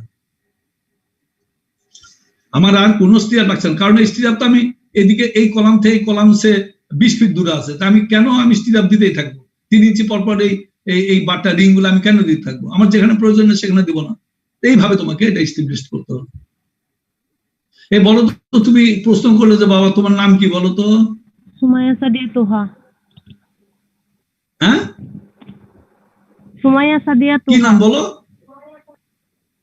এতগুলা, সোনিয়া, সাদিয়া, প্রভা, মাঝখানে নামটা বলি সাদিয়া, তোহা। আচ্ছা, মাঝখানে সাদিয়া আছে তো নাকি? জি স্যার। আচ্ছা, সাদিয়া আমার মেয়ের নাম, যাক ভালো হলো, সাদিয়া। তাহলে তুমি বুঝতে পারছো এটা? জি স্যার। আচ্ছা গুড। উন্না তুমি তো কথা বলছো, তুমি আরেকটা ছেলে কথা বলে, কিন্তু উন্নারা তো কথা বলে না, এটাই তো মুশকিল। তুমি কি এ সেকশন না B section? B section. B section, আচ্ছা বি সাদিয়া। আচ্ছা তাহলে আমার মনে হয় এটা এখন যদি কেউ বুঝতে নাও পারে এবং পরে you open your books and things will be more clear. এখানে না বুঝার এমন কিছু নাই, কারণ it is the old formula, you have already use that formula. এটা তুমি এটা ইউজ করেছো এই ফর্মুলা বিম ডিজাইনের সময়, ওই একই জিনিস, এটা একটা কনসিল বিম ডিজাইন করছি, same technique will be applied here. তো আমাদের মোটামুটি আমরা ফ্ল্যাট প্লেট শেষ করতে যাচ্ছি। আমি একটা সাপ্লিমেন্টারি প্রবলেম তোমাদের সাথে অ্যাপ্লাই করছি, a word example for shear design flat plate। এই যে আমি একটা প্রবলেম নিজে বানাইছিলাম, এটা তোমাদের কাছে একটু হাইলাইট করে যায় two expand your idea. A flat plate RC slab shown in figure to carry a live load of 150 psi। খেয়াল করো, in addition to the one way, একটা ফ্ল্যাট প্লেট ডিজাইন করতে হবে to carry a live load of 150 psi in addition to self weight। এই যে পরের কথাটা বলা না বলার সমান, কারণ না বললেও সেলফ ওয়েট বা ওন ওয়েট এমন একটা জিনিস, ইউ ক্যানট ইগনোর দিস, কারণ স্ট্রাকচার থাকলে ডেড ওয়েট এমনি থাকবে। সো না বললে তোমাকে এটা কনসিডার করতে হয়। Check the adequacy of the slab in resisting punching shear at a typical interior column and provide shear reinforcement if needed using bend bar system। আচ্ছা, metal stems are FMC 4500 FY 60 KSI ধরলাম। আবার সাথে লাগাই also provide shear reinforcement using integral beam with vertical slab। একটা প্রবলেমই তুমি দুই ভাবে solve করো বলে দিছি। আগে তো বললাম ইউজিং বেন্ড বার সিস্টেম, আর এখানে করবে integral beam with vertical strip. In addition check the punching shear requirement at typical exterior column and provide shear enforcement if necessary. তাহলে অনেক কিছু কভার করা আছে এখানে, ঠিক আছে? বুঝতে পারছেন জিনিসটা? এই প্রবলেমটা আমি একটা প্রবলেম বানাই দিলাম। এই যে এখানে দেখো, আমি জিনিসটা ব্যাখ্যা করি। এদিকে 20 ফিট, এদিকে 22 ফিট। তাহলে আগের প্রবলেম থেকে একটু পৃথক আছে কিনা বলো? পৃথক আছে? জি স্যার। যেমন ওটার দুই দিকে সমান গ্রিড ছিল, এখানে 20 ফিট আর 22 ফিট আছে, অর্থাৎ একটু ডিফারেন্স আছে। আচ্ছা, এখানে অবশ্য আমি সেম ডাইমেনশনের কলাম ইউজ করছি, এটা আরো ভেরিয়েশন আনতে পারতাম। সে 18 বাই 16 ইঞ্চি করলাম, তাহলে পাঞ্চিং শেয়ার বের করার সময় কিছুটা একটা ভেরিয়েশন হতো। আচ্ছা, তাহলে এটা আমি করতে যাচ্ছি। তাহলে করতে আমি এইভাবে করেছি, যেখানে কিন্তু থিকনেস নাই দেওয়া, তাহলে থিকনেস বের করো, ইউ হ্যাভ দ্য ফর্মুলা। তাহলে slab thickness is determined by this formula. এই যে কি shear around the column, deflection considerations and H minimum 5 inch. এই তিনটার থেকে শিয়ার আসলে গাইডেড হয়, অর্থাৎ পাঞ্চিং শেয়ার চেক থেকে আসে, ডিফ্লেকশন কনসিডারেশন রেডিমেড ফর্মুলা পাওয়া যায়, কোন অবস্থাতে 5 ইঞ্চি কম হবে না। এগুলো হচ্ছে কতগুলো গাইডলাইন। এই ফর্মুলাটা আমরা ওয়েল নন, এই যে কিছুক্ষণ আগে গত ক্লাসে আমরা এই প্রবলেমটা করেছি। এখানে বসাও, FY 60,000 বসাই দিলে এটা ln বাই 32.7 আসে। ln বার করো, ln নেওয়ার সময় সবসময় বড়টা ধরবো, কারণ এদিক 20 আছে, এদিক 22 আছে। তাহলে it is wise to use the 12, এটা ইউজ। যদি আমি এটা ছোটটা ইউজ করছি ক্লিয়ার স্প্যান, কিন্তু বড়টা ইউজ করা দরকার, তোমরা বড়টা ইউজ করতে পারো, কোনো অসুবিধা নেই। 20টা ইউজ করেন, আমরা তো সেফ সাইডে থাকবো, অর্থাৎ আমরা 22-এর এই লেনটার সাপেক্ষে আমরা থিকনেস বার করবো। যাক, এটা আমরা, তোমরা এটা ইট ইজ ওয়াইজ এই এলএন ক্যালকুলেট করার সময় ইউ টেক দা ম্যাক্সিমাম এলএনটা বুঝতে পারছো তো? Clear span lane. এটা আমি 20-এর মধ্যে এলএন বার করছি, 20-এর মধ্যে 1.5 ইঞ্চি বাদ দিয়েছি, 1.5 ফিট, অর্থাৎ কলাম ছিল আমার 18 ইঞ্চি। আমার এটা উচিত ছিল 22 - 1.5 করা। তোমরা ওইভাবে করলে ইট ইজ মোর জাস্টিফাই, কারণ আমার থিকনেস, যদিও এই থিকনেসটা কভার করে যাবে ফ্লেক্সারে, কিন্তু আমি ওটা করা জাস্টিফাই। আমরা তো এখানে স্যার কোনো বিম ইউজ করতেছি না, তাহলে স্যার কেন ক্লিয়ার, না স্যার ক্লিয়ার স্প্যান কেন ইউজ করলাম? আমরা তো স্যার ফুল লেনটাই ইউজ করতে পারতাম। কোনটা? এলএনই তো ইউজ করতে হবে। তুমি এই প্রবলেমটা করনি, গত ক্লাসে করাইছি তো আমরা। স্যার এলএন বুঝছি, এলএন এ স্যার আমরা যে ক্লিয়ার স্প্যানটাই মানে কি বলে 18.5 ইউজ করলাম, স্যার ইউজ করলাম না কেন স্যার? কি করলাম না? 20 মানে না না না, ক্লিয়ার স্প্যান ইউজ করো, বিম না হলো। না না, রং। আগে একটা প্রবলেম করেছিলাম, তুমি দেখো সবসময় তোমার ক্লিয়ার স্প্যান ইউজ করতে হবে। এই যে ক্লিয়ার, আগের প্রবলেমটাও ছিল, আমরা ফ্ল্যাট প্লেটে যে প্রবলেম করেছি ওখানে we have use the clear span. ওই ফার্গুসনের বই যে প্রবলেমটা আমি দেখাইছিলাম ওখানে তো ক্লিয়ার স্প্যান ইউজ করা আছে, ঠিক আছে? বিম থাকলেও ক্লিয়ার স্প্যান ইউজ করতে হবে, কলাম থাকলেও তোমার ক্লিয়ার স্প্যান ইউজ করতে হবে। আচ্ছা, এক্ষেত্রে আমি 20 এর মধ্যে ইউজ করছি, আমি বলছি অ্যাডভাইস ইউ টু ইউজ 20, ওই বড় লেন্থটা ইউজ করবো, করে ক্লিয়ার স্প্যান বের করবো। যাক, এইচ বের করে 1 ইঞ্চি বাদ দিয়ে 6 ইঞ্চি আমি ডি বের করলাম, কোনো অসুবিধা না। First critical section will ochre, punching share ochre at a distance d/2। এখন আমার তো লোড যায় না, ডেড লোড বের করো, 7 × 12.5, এটা বুঝো তো নাকি? 7/12 × 150, তাহলে এটা আছে কত? 12.5। এত পিএসএফ ফ্লোর ফিনিশ ধরে নিলাম, দেওয়া না তুমি নাও ধরতে পারো, তুমি ধরে নিতে পারো ফ্লোর ফিনিশ ধরে। আমি টোটাল ডেড লোড বললাম এত, live load this, total service load আছে 257। আমরা যেহেতু ইউএসডি তে যাব, so make it factor load, এই যে ফ্যাক্টর লোড বের করে 369 পিএসএফ পেলাম। এখন B0 বের করে নাও, ওই যে 18 + 6, ওই যে d/2, 6 × 4, যেহেতু কলাম আমার স্কয়ার, সুতরাং চারদিকে সেম পাঞ্চিং পেরিমিটারটা হবে, অর্থাৎ 96 ইঞ্চ পেলাম। তাহলে ভিইউ কি হবে? W × 20 × 20, 2 × 20 -2 স্কয়ার, এই যে 18 + 6, একদিকের লেন্থ হচ্ছে 24, মানে 2 ফিট, তাহলে মাঝখানে পাঞ্চিং এরিয়াটা বাদ গেল। সো আমরা পেলাম 180.88 কিপ ভিইউ। প্রথমে in case of no shear enforcement, অর্থাৎ আমাকে প্রথমে চেক করতে হবে, তখন ভিসি হচ্ছে আমার 4√f B0D করলে 154 কিপ আসে। 5 ভিসি করে নাও, আসে 115.92। তো 5 ভিসি আমার কাছে 115.92 is less than VU equal to 160.80। তাহলে what does it mean? Shear enforcement is required. তাহলে আমি adequacy of check, thickness check করলাম যে না, ওই থিকনেসে যে পাঞ্চিং শেয়ার বা যে লোড আছে, পাঞ্চিং শেয়ার যেটা ডেভেলপ করে, it is your less than capability, কংক্রিটের capability less than develop shear, সুতরাং শেয়ার এনফোর্সমেন্ট মাস্ট। আচ্ছা, হয় শেয়ার এনফোর্সমেন্ট ইজ রিকোয়ার্ড, তখন 5 ভিসি হবে অর্ধেক, অর্থাৎ 57.96। তখন আমার 2√f ইউজ করতে হবে। তাহলে আমরা ভিএন সমান জানি, আমি এখানে ব্যাখ্যা করে দিই সুন্দরভাবে। VN equal to VC plus VS, অর্থাৎ নমিনাল ক্যাপাসিটি দুটার থেকে আসে, একটা কংক্রিট প্লাস স্টিল। আচ্ছা, তো এখান থেকে ভিএস বের করে না, VS equal to VN minus VC. তাহলে আমরা এখান থেকে বের করো ভিএস, ভিএন ইকুয়াল টু আমরা জানি VU/5। তাহলে ওখান থেকে ক্যালকুলেট করলে you will get 5 VS equal to, এখানে তুমি লাগাও,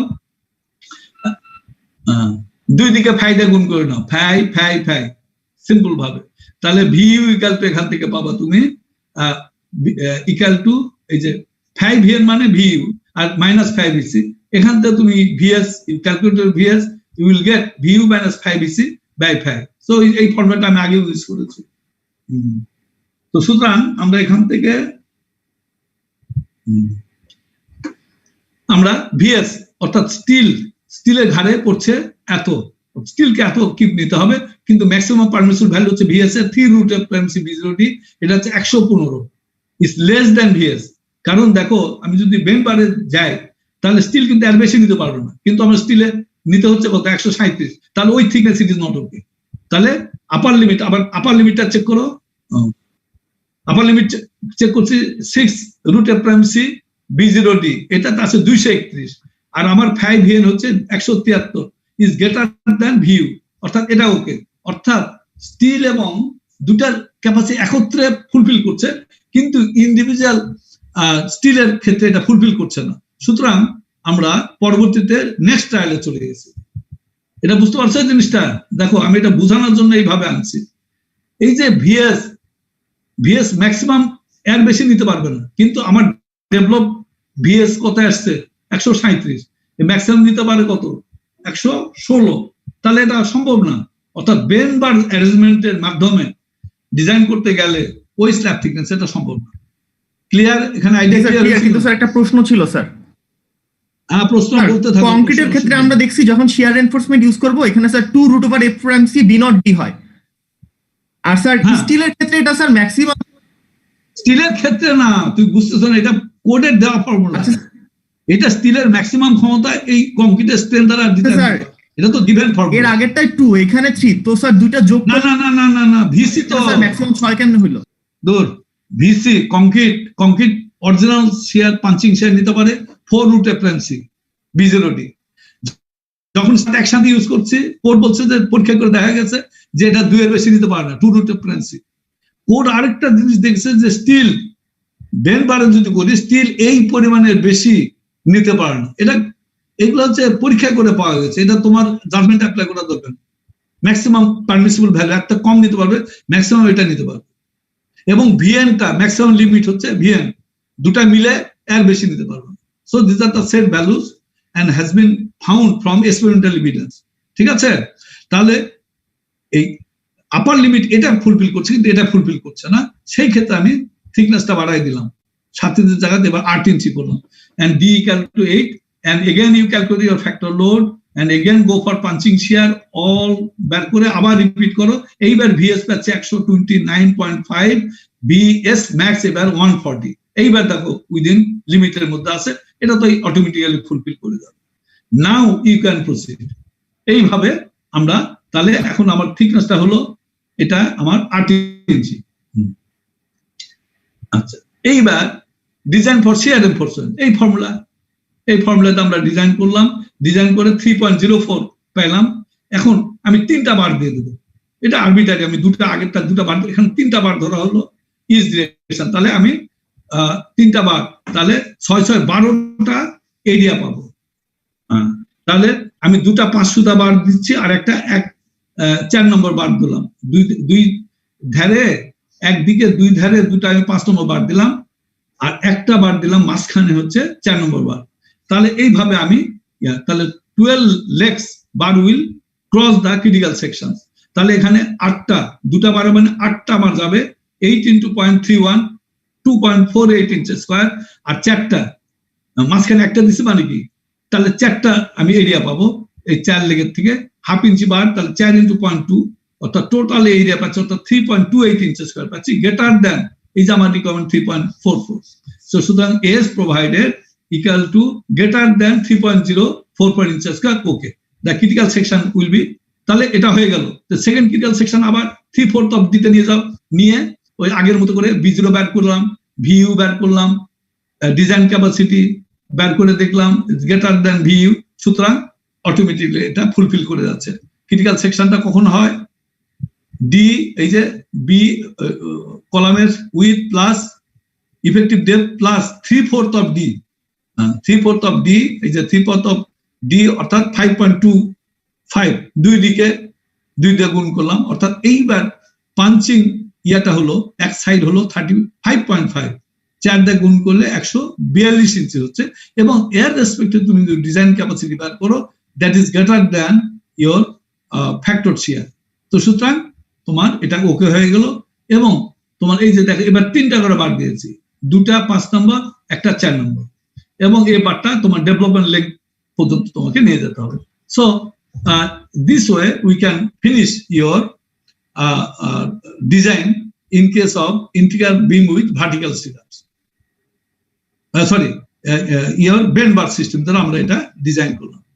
ঠিক আছে, এটা কোনো সমস্যা? দেখো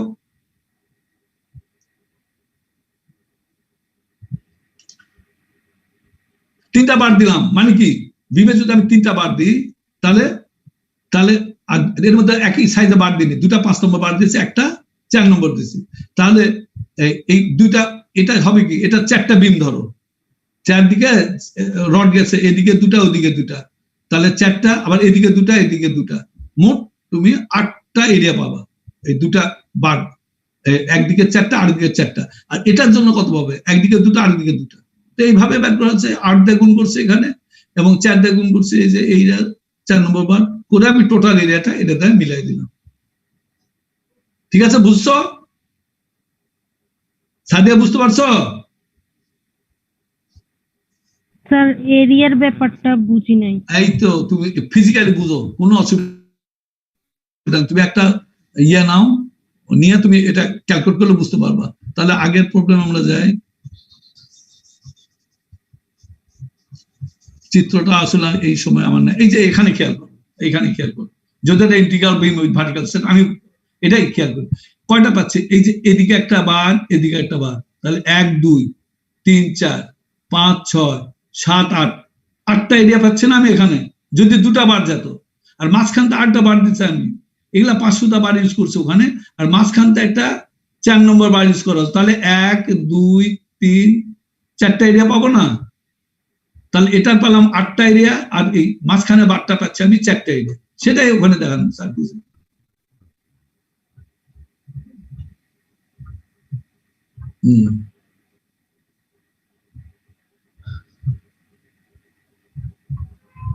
এই যে এখানে এটাই দেখানো হচ্ছে, এই যে 8টা 500টা বার আর একটা হচ্ছে 4 নম্বর বার দিয়ে আমার এরিয়াটা মিলানো। আর সেকেন্ড ক্রিটিক্যাল সেকশন তো অটোমেটিক্যালি স্যাটিসফাই করে যাচ্ছে, চিত্র আমরা এইভাবে দেখাই দিলাম। আচ্ছা, এইবার তোমার আরেকটা বলা ছিল যে ইন্টিগ্রাল বিম, একইভাবে এটা বের করো, S equal to 5ab FYD v minus 5bc। এখানেও তুমি এস বের করলে 5 ইঞ্চি করে আসছে।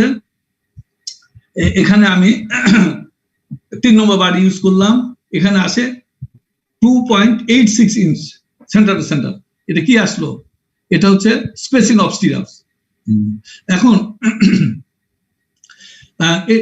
এটা তাহলে এটা তো প্র্যাকটিক্যাল ডাইমেনশন, 2.5 ইঞ্চি করতে পারি আমরা, তাহলে use 3.8 inch per 3 number stirrup at the rate of 2.5 inch centre to centre. আচ্ছা, প্রথম স্টিরাপটা 1 ইঞ্চি, প্রথমে s/2 ডিসটেন্স দূরে বসাতে হয়, 6 ইঞ্চি তো আর বসানো যাবে না, প্রথমটা s/2 অর্থাৎ 1 ইঞ্চি দূরে বসালাম, পরে 2.5 ইঞ্চি পর পর বসায় যাচ্ছে। যদি আমরা হাফ ইঞ্চি বার ইউজ করতাম, যদিও স্ল্যাবের মধ্যে এটা স্টিরাপ হিসেবে ব্যবহার করা উচিত না, তাও ফর এক্সাম্পল যদি হাফ নাম্বার বার ইউজ করতাম, তাহলে এই যে এখানে এবি, এই যে এবি কত 8 × 0.11 ছিল, আর এখানে কত হতো AB, half inch bar use করলে এবি হচ্ছে 4 × 2 × 0.2, আর এখানে 4 × 2 × 0.11 188 ইঞ্চি স্কয়ার। এটা তো ইট ইজ নট প্র্যাকটিক্যাল, কারণ এমনি তো কনসিল বিম, তার মধ্যে আবার যদি 8 নম্বর 4 নম্বর বার স্টিরাপ হিসেবে ইউজ করো, তাহলে it will be problematic। কিন্তু তোমার অপশন এটা যদি 1.86 হতো, সেই ক্ষেত্রে আমাকে এটা ছাড়া কোনো উপায় ছিল না, তখন আমাকে বড় ডায়ামিটার বার ইউজ করতে হতো। একইভাবে সেকেন্ড ক্রিটিক্যাল সেকশন বের করে নাও, b0 বের করে এখান থেকে আবার ওই জিওমেট্রিক্যালি সলভ করে তুমি এখান থেকে তুমি x ডিসটেন্সটা বের করে নাও, এইভাবে তুমি you can solve the problem। এটা আসলে এইভাবে, এটা তো প্রবলেম, এটা তো এইভাবে আর বোঝানোর সব তুমি ইউ সলভ ইওর 1.86 এর বিষয়টা একটু আরেকবার বলেন স্যার। কোনটা বলো? এই যে স্যার মাত্র বললেন না 1.86 হলো তখন স্যার 4 নাম্বার বার ইউজ করতাম, এটা একটু আবার বলেন স্যার। আচ্ছা, এই যেখানে দেখো, এখানে কত আসছে দেখো 1.86, যদি এটা ক্যালকুলেট করে 1.86 আসলো, তাহলে তুমি স্টিরাপ গুলো 1.86 দিচ্ছ, যত থিওরিটিক্যালি 1.5 ইঞ্চি পরপর দিলে অসুবিধা নেই, সে এটা 0.6 ইঞ্চি আসলো, ঠিক আছে? এটা 1 ইঞ্চি কম আসতো, তো 1 ইঞ্চি কম দিলে কি হবে, ওর মধ্যে তো ঢুকবে না, খোয়াটা কিছুই ঢুকবে না, কারণ তুমি তো খালি রড দিলে হবে না, প্রপার বন্ডিং তো লাগবে, তোমার তো ওখানে কংক্রিট অ্যাকশনটা হতে হবে, অর্থাৎ ফুল কংক্রিট মিক্সিংটা তো ওখানে থাকতে হবে, অর্থাৎ কমপক্ষে 1.5 ইঞ্চি 2 ইঞ্চি কমে রাখলে ওখানে স্টিল কনজেশন হবে, অর্থাৎ ওখানে তোমার কংক্রিটটা ইনফর্ম কংক্রিট ফ্লো করা যাবে না, ঠিক আছে? এই আচ্ছা, আমি আরেকটা তোমাদের জন্য কিছু আনছিলাম এখানে, এই যে পাঞ্চিং শিয়ার চেক এট টিপিক্যাল এক্সটেরিয়র কলাম, এই যে এখানে আমি চিত্র আনছি, একই প্রবলেম যদি পাঞ্চিং শিয়ার চেক করতে হয় তাহলে কিভাবে করতে হবে দেখো, এই যে দিস ইজ ইওর পাঞ্চিং, এটা হচ্ছে area of load, tributary area, কোন এরিয়া লোডটা ঘাটে যাবে, পাঞ্চিং শিয়ার চেক কি হবে, এই d/2 ডিসটেন্স দূরে এদিক, d/2 ডিসটেন্স দূরে এদিক, আর এদিকে হচ্ছে এখান থেকে এই পেন্সিং পেরিমিটার, আর এদিকটা d/2 এদিকটা d/2, এইভাবে বের করছে, এটাও করছে আমি এখানে দেখো, এটাও দুইভাবে সলভ করা আছে। b0 ইকুয়াল টু বের করেছি পাঞ্চিং শিয়ার, বের করে কংক্রিট কত নিতে পারে, এইভাবে একইভাবে এটা সলভ করেছি। তো দেখো তোমরা আগে করতে চেষ্টা করো, আমি এই প্রবলেমটা তোমাদের দিয়ে দেবো, কোনো সমস্যা নেই, তবে একটাই শর্ত, আমার ক্যালকুলেশন এখানে ভুল থাকতে পারে, কিন্তু লজিকটা ঠিক আছে, যদি ক্যালকুলেশনে ভুল পাও ইউ রেকটিফাই ইট, ঠিক আছে? Yes sir. এদিকে প্রবলেমটা কি আমি দিব না তোমরা নিজের দিয়ে দিন? আচ্ছা, আমি এটা দিয়ে দিব, যাতে করে আমি একটাই বলবো তোমাদের এখানে ভুল থাকতে পারে, কিন্তু কারণ আমার এই ক্যালকুলেশনে আমি ক্যালকুলেটিভে ক্যালকুলেশন করছি, আমার ভুল থাকতে পারে, কিন্তু লজিক ঠিক, তুমি you put your data and you get the correct answer, লজিকটা দেখবো, লজিকে যদি তোমার কনফিউশন থাকে ইউ ক্যান আস্ক, আমি এটা তোমাদের দিয়ে দিব, আগে এগুলো শেষ করি, I will supply this। তবে এর আগে তোমরা দু একটা প্রবলেম নিজে তৈরি করে ইউ সলভ, তাহলে এটা ইট উইল বি বেটার, তাহলে তুমি এই প্রবলেমটা পুরাটাই সলভ করা আছে, এবং বা ইন্টিগ্রাল স্টিরাপ দুইভাবেই এই প্রবলেমগুলো করা আছে। এবং এটাকেও তোমার এই পেরিমিটার কিভাবে ব্যাট করতে হবে এক্স ধরে টরে, all things had been done here. I feel you will get much idea about this. এর মধ্যে তোমার ফ্ল্যাট প্লেটটা আমরা মোটামুটি শেষ করলাম। আমার মনে হয় পরে আমরা ইয়াতে চলে যাবো, ইল্ড লাইন থিওরিতে চলে যাবো। আজকে তো আর না শুরু করি না, আজকে শুরু করবো ইল্ড লাইন থিওরি না, আজকে না শুরু করি, আগামী দিন আমরা একবারে ফ্রেশ ভাবে ইল্ড লাইন থিওরি, ওটাও স্ল্যাব প্রবলেম, কারণ স্ল্যাব ইল্ড লাইন থিওরি কতগুলো স্পেশালিটি আছে। যখন অন্য কোনো মেথড তোমাকে হেল্প করছে না ডিজাইনে, দেন yield line methods, a particular methods for designing slabs, particularly for irregular slab, তোমরা সহজে করতে পারবা। তো সুতরাং next day we shall talk about the yield line theory of slabs। তবে মজার বিষয়, নিলসনের বইয়ের রিসেন্ট এডিশনে you will not get the yield line chapter, ওটা বোধহয় অনলাইনে তারা রাখছে। তো তোমরা better you take that very small chapter, you take from 10th edition, your 13th edition books, ওখান থেকে তোমরা হার্ড কপিটা পাবা, আর অন্যগুলো অনলাইনে তারা রাখছে। You collect this just to reduce the volume of the book, ঠিক আছে? তোমরা কালেক্ট করে নাও। Now roll call. স্যার, হ্যাঁ স্যার বলতে চাচ্ছিলাম যে আমাদের তো বৃহস্পতিবার ক্লাস আছে আর কি আপনার, হ্যাঁ পরে আমাদের হয়তো বা স্লট ফাঁকা থাকতে পারে, আপনি যদি বৃহস্পতিবার ক্লাসটা আমাদের সোমবার নিতেন তাহলে ভালো হতো আর কি। কেন বৃহস্পতিবারে? মানে স্যার আমাদের বৃহস্পতিবার ক্লাসটা কি সোমবার নিতে পারবেন স্যার? না না না, যেভাবে আছে সেভাবে থাক। বরঞ্চ আমি তোমাদের যেটা বলতেছি, এখন থেকে না বলা পর্যন্ত রোববারে একটা তোমরা কম্বাইন্ড ক্লাস করো, তাহলে আমি ডিসকাস ভালোভাবে আলোচনা করে, তাছাড়া কিন্তু ফার্স্টে চলে গেলে তোমরা বুঝতে পারবে না। স্যার এটাকে এক্সট্রা হিসেবে থেকে যাবে, মানে প্রতি সপ্তাহে, মানে প্রতি সপ্তাহে 2টা করে ক্লাস আপনার প্রতি রোববারের দিনটা আমি যদি না বলি, তাহলে তোমরা 2 সেকশন মিলে রোববারে তোমরা ক্লাসগুলো করো। তাহলে আমি এটা একটু ইলাবোরেট আলোচনা করে, আমি মেন 2টা চ্যাপ্টার শেষ করেছি, কলাম এবং ফ্ল্যাট প্লেট, এই যে 2A স্ল্যাব সিস্টেম। এরপরে আমাদের আছে আরো 2টা মেন, যেটা এটা হচ্ছে তোমার ইল্ড লাইন থিওরি আর টরশন, এই 2টা চ্যাপ্টার আছে। এগুলা শেষ করলে মোটামুটি আমরা আর কিছু জয়েন্ট সম্বন্ধে আছে, ওগুলো আমরা পড়াতে পারবো। আর স্যার যে মানে মঙ্গলবার আর বৃহস্পতিবারে 2 সেকশনের রেগুলার ক্লাস তো হবে না?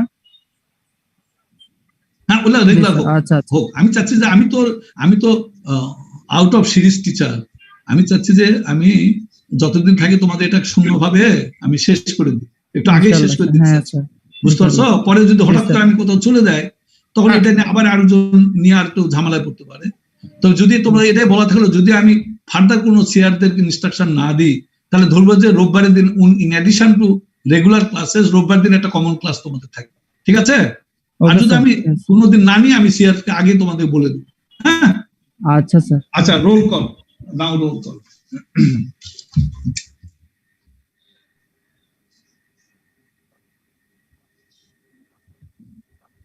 So, civil 1. Yes sir. 2. Yes sir. 3. Sir. 4. Yes sir. 5. Yes sir. 6. Yes sir. 7. Yes, sir. 8.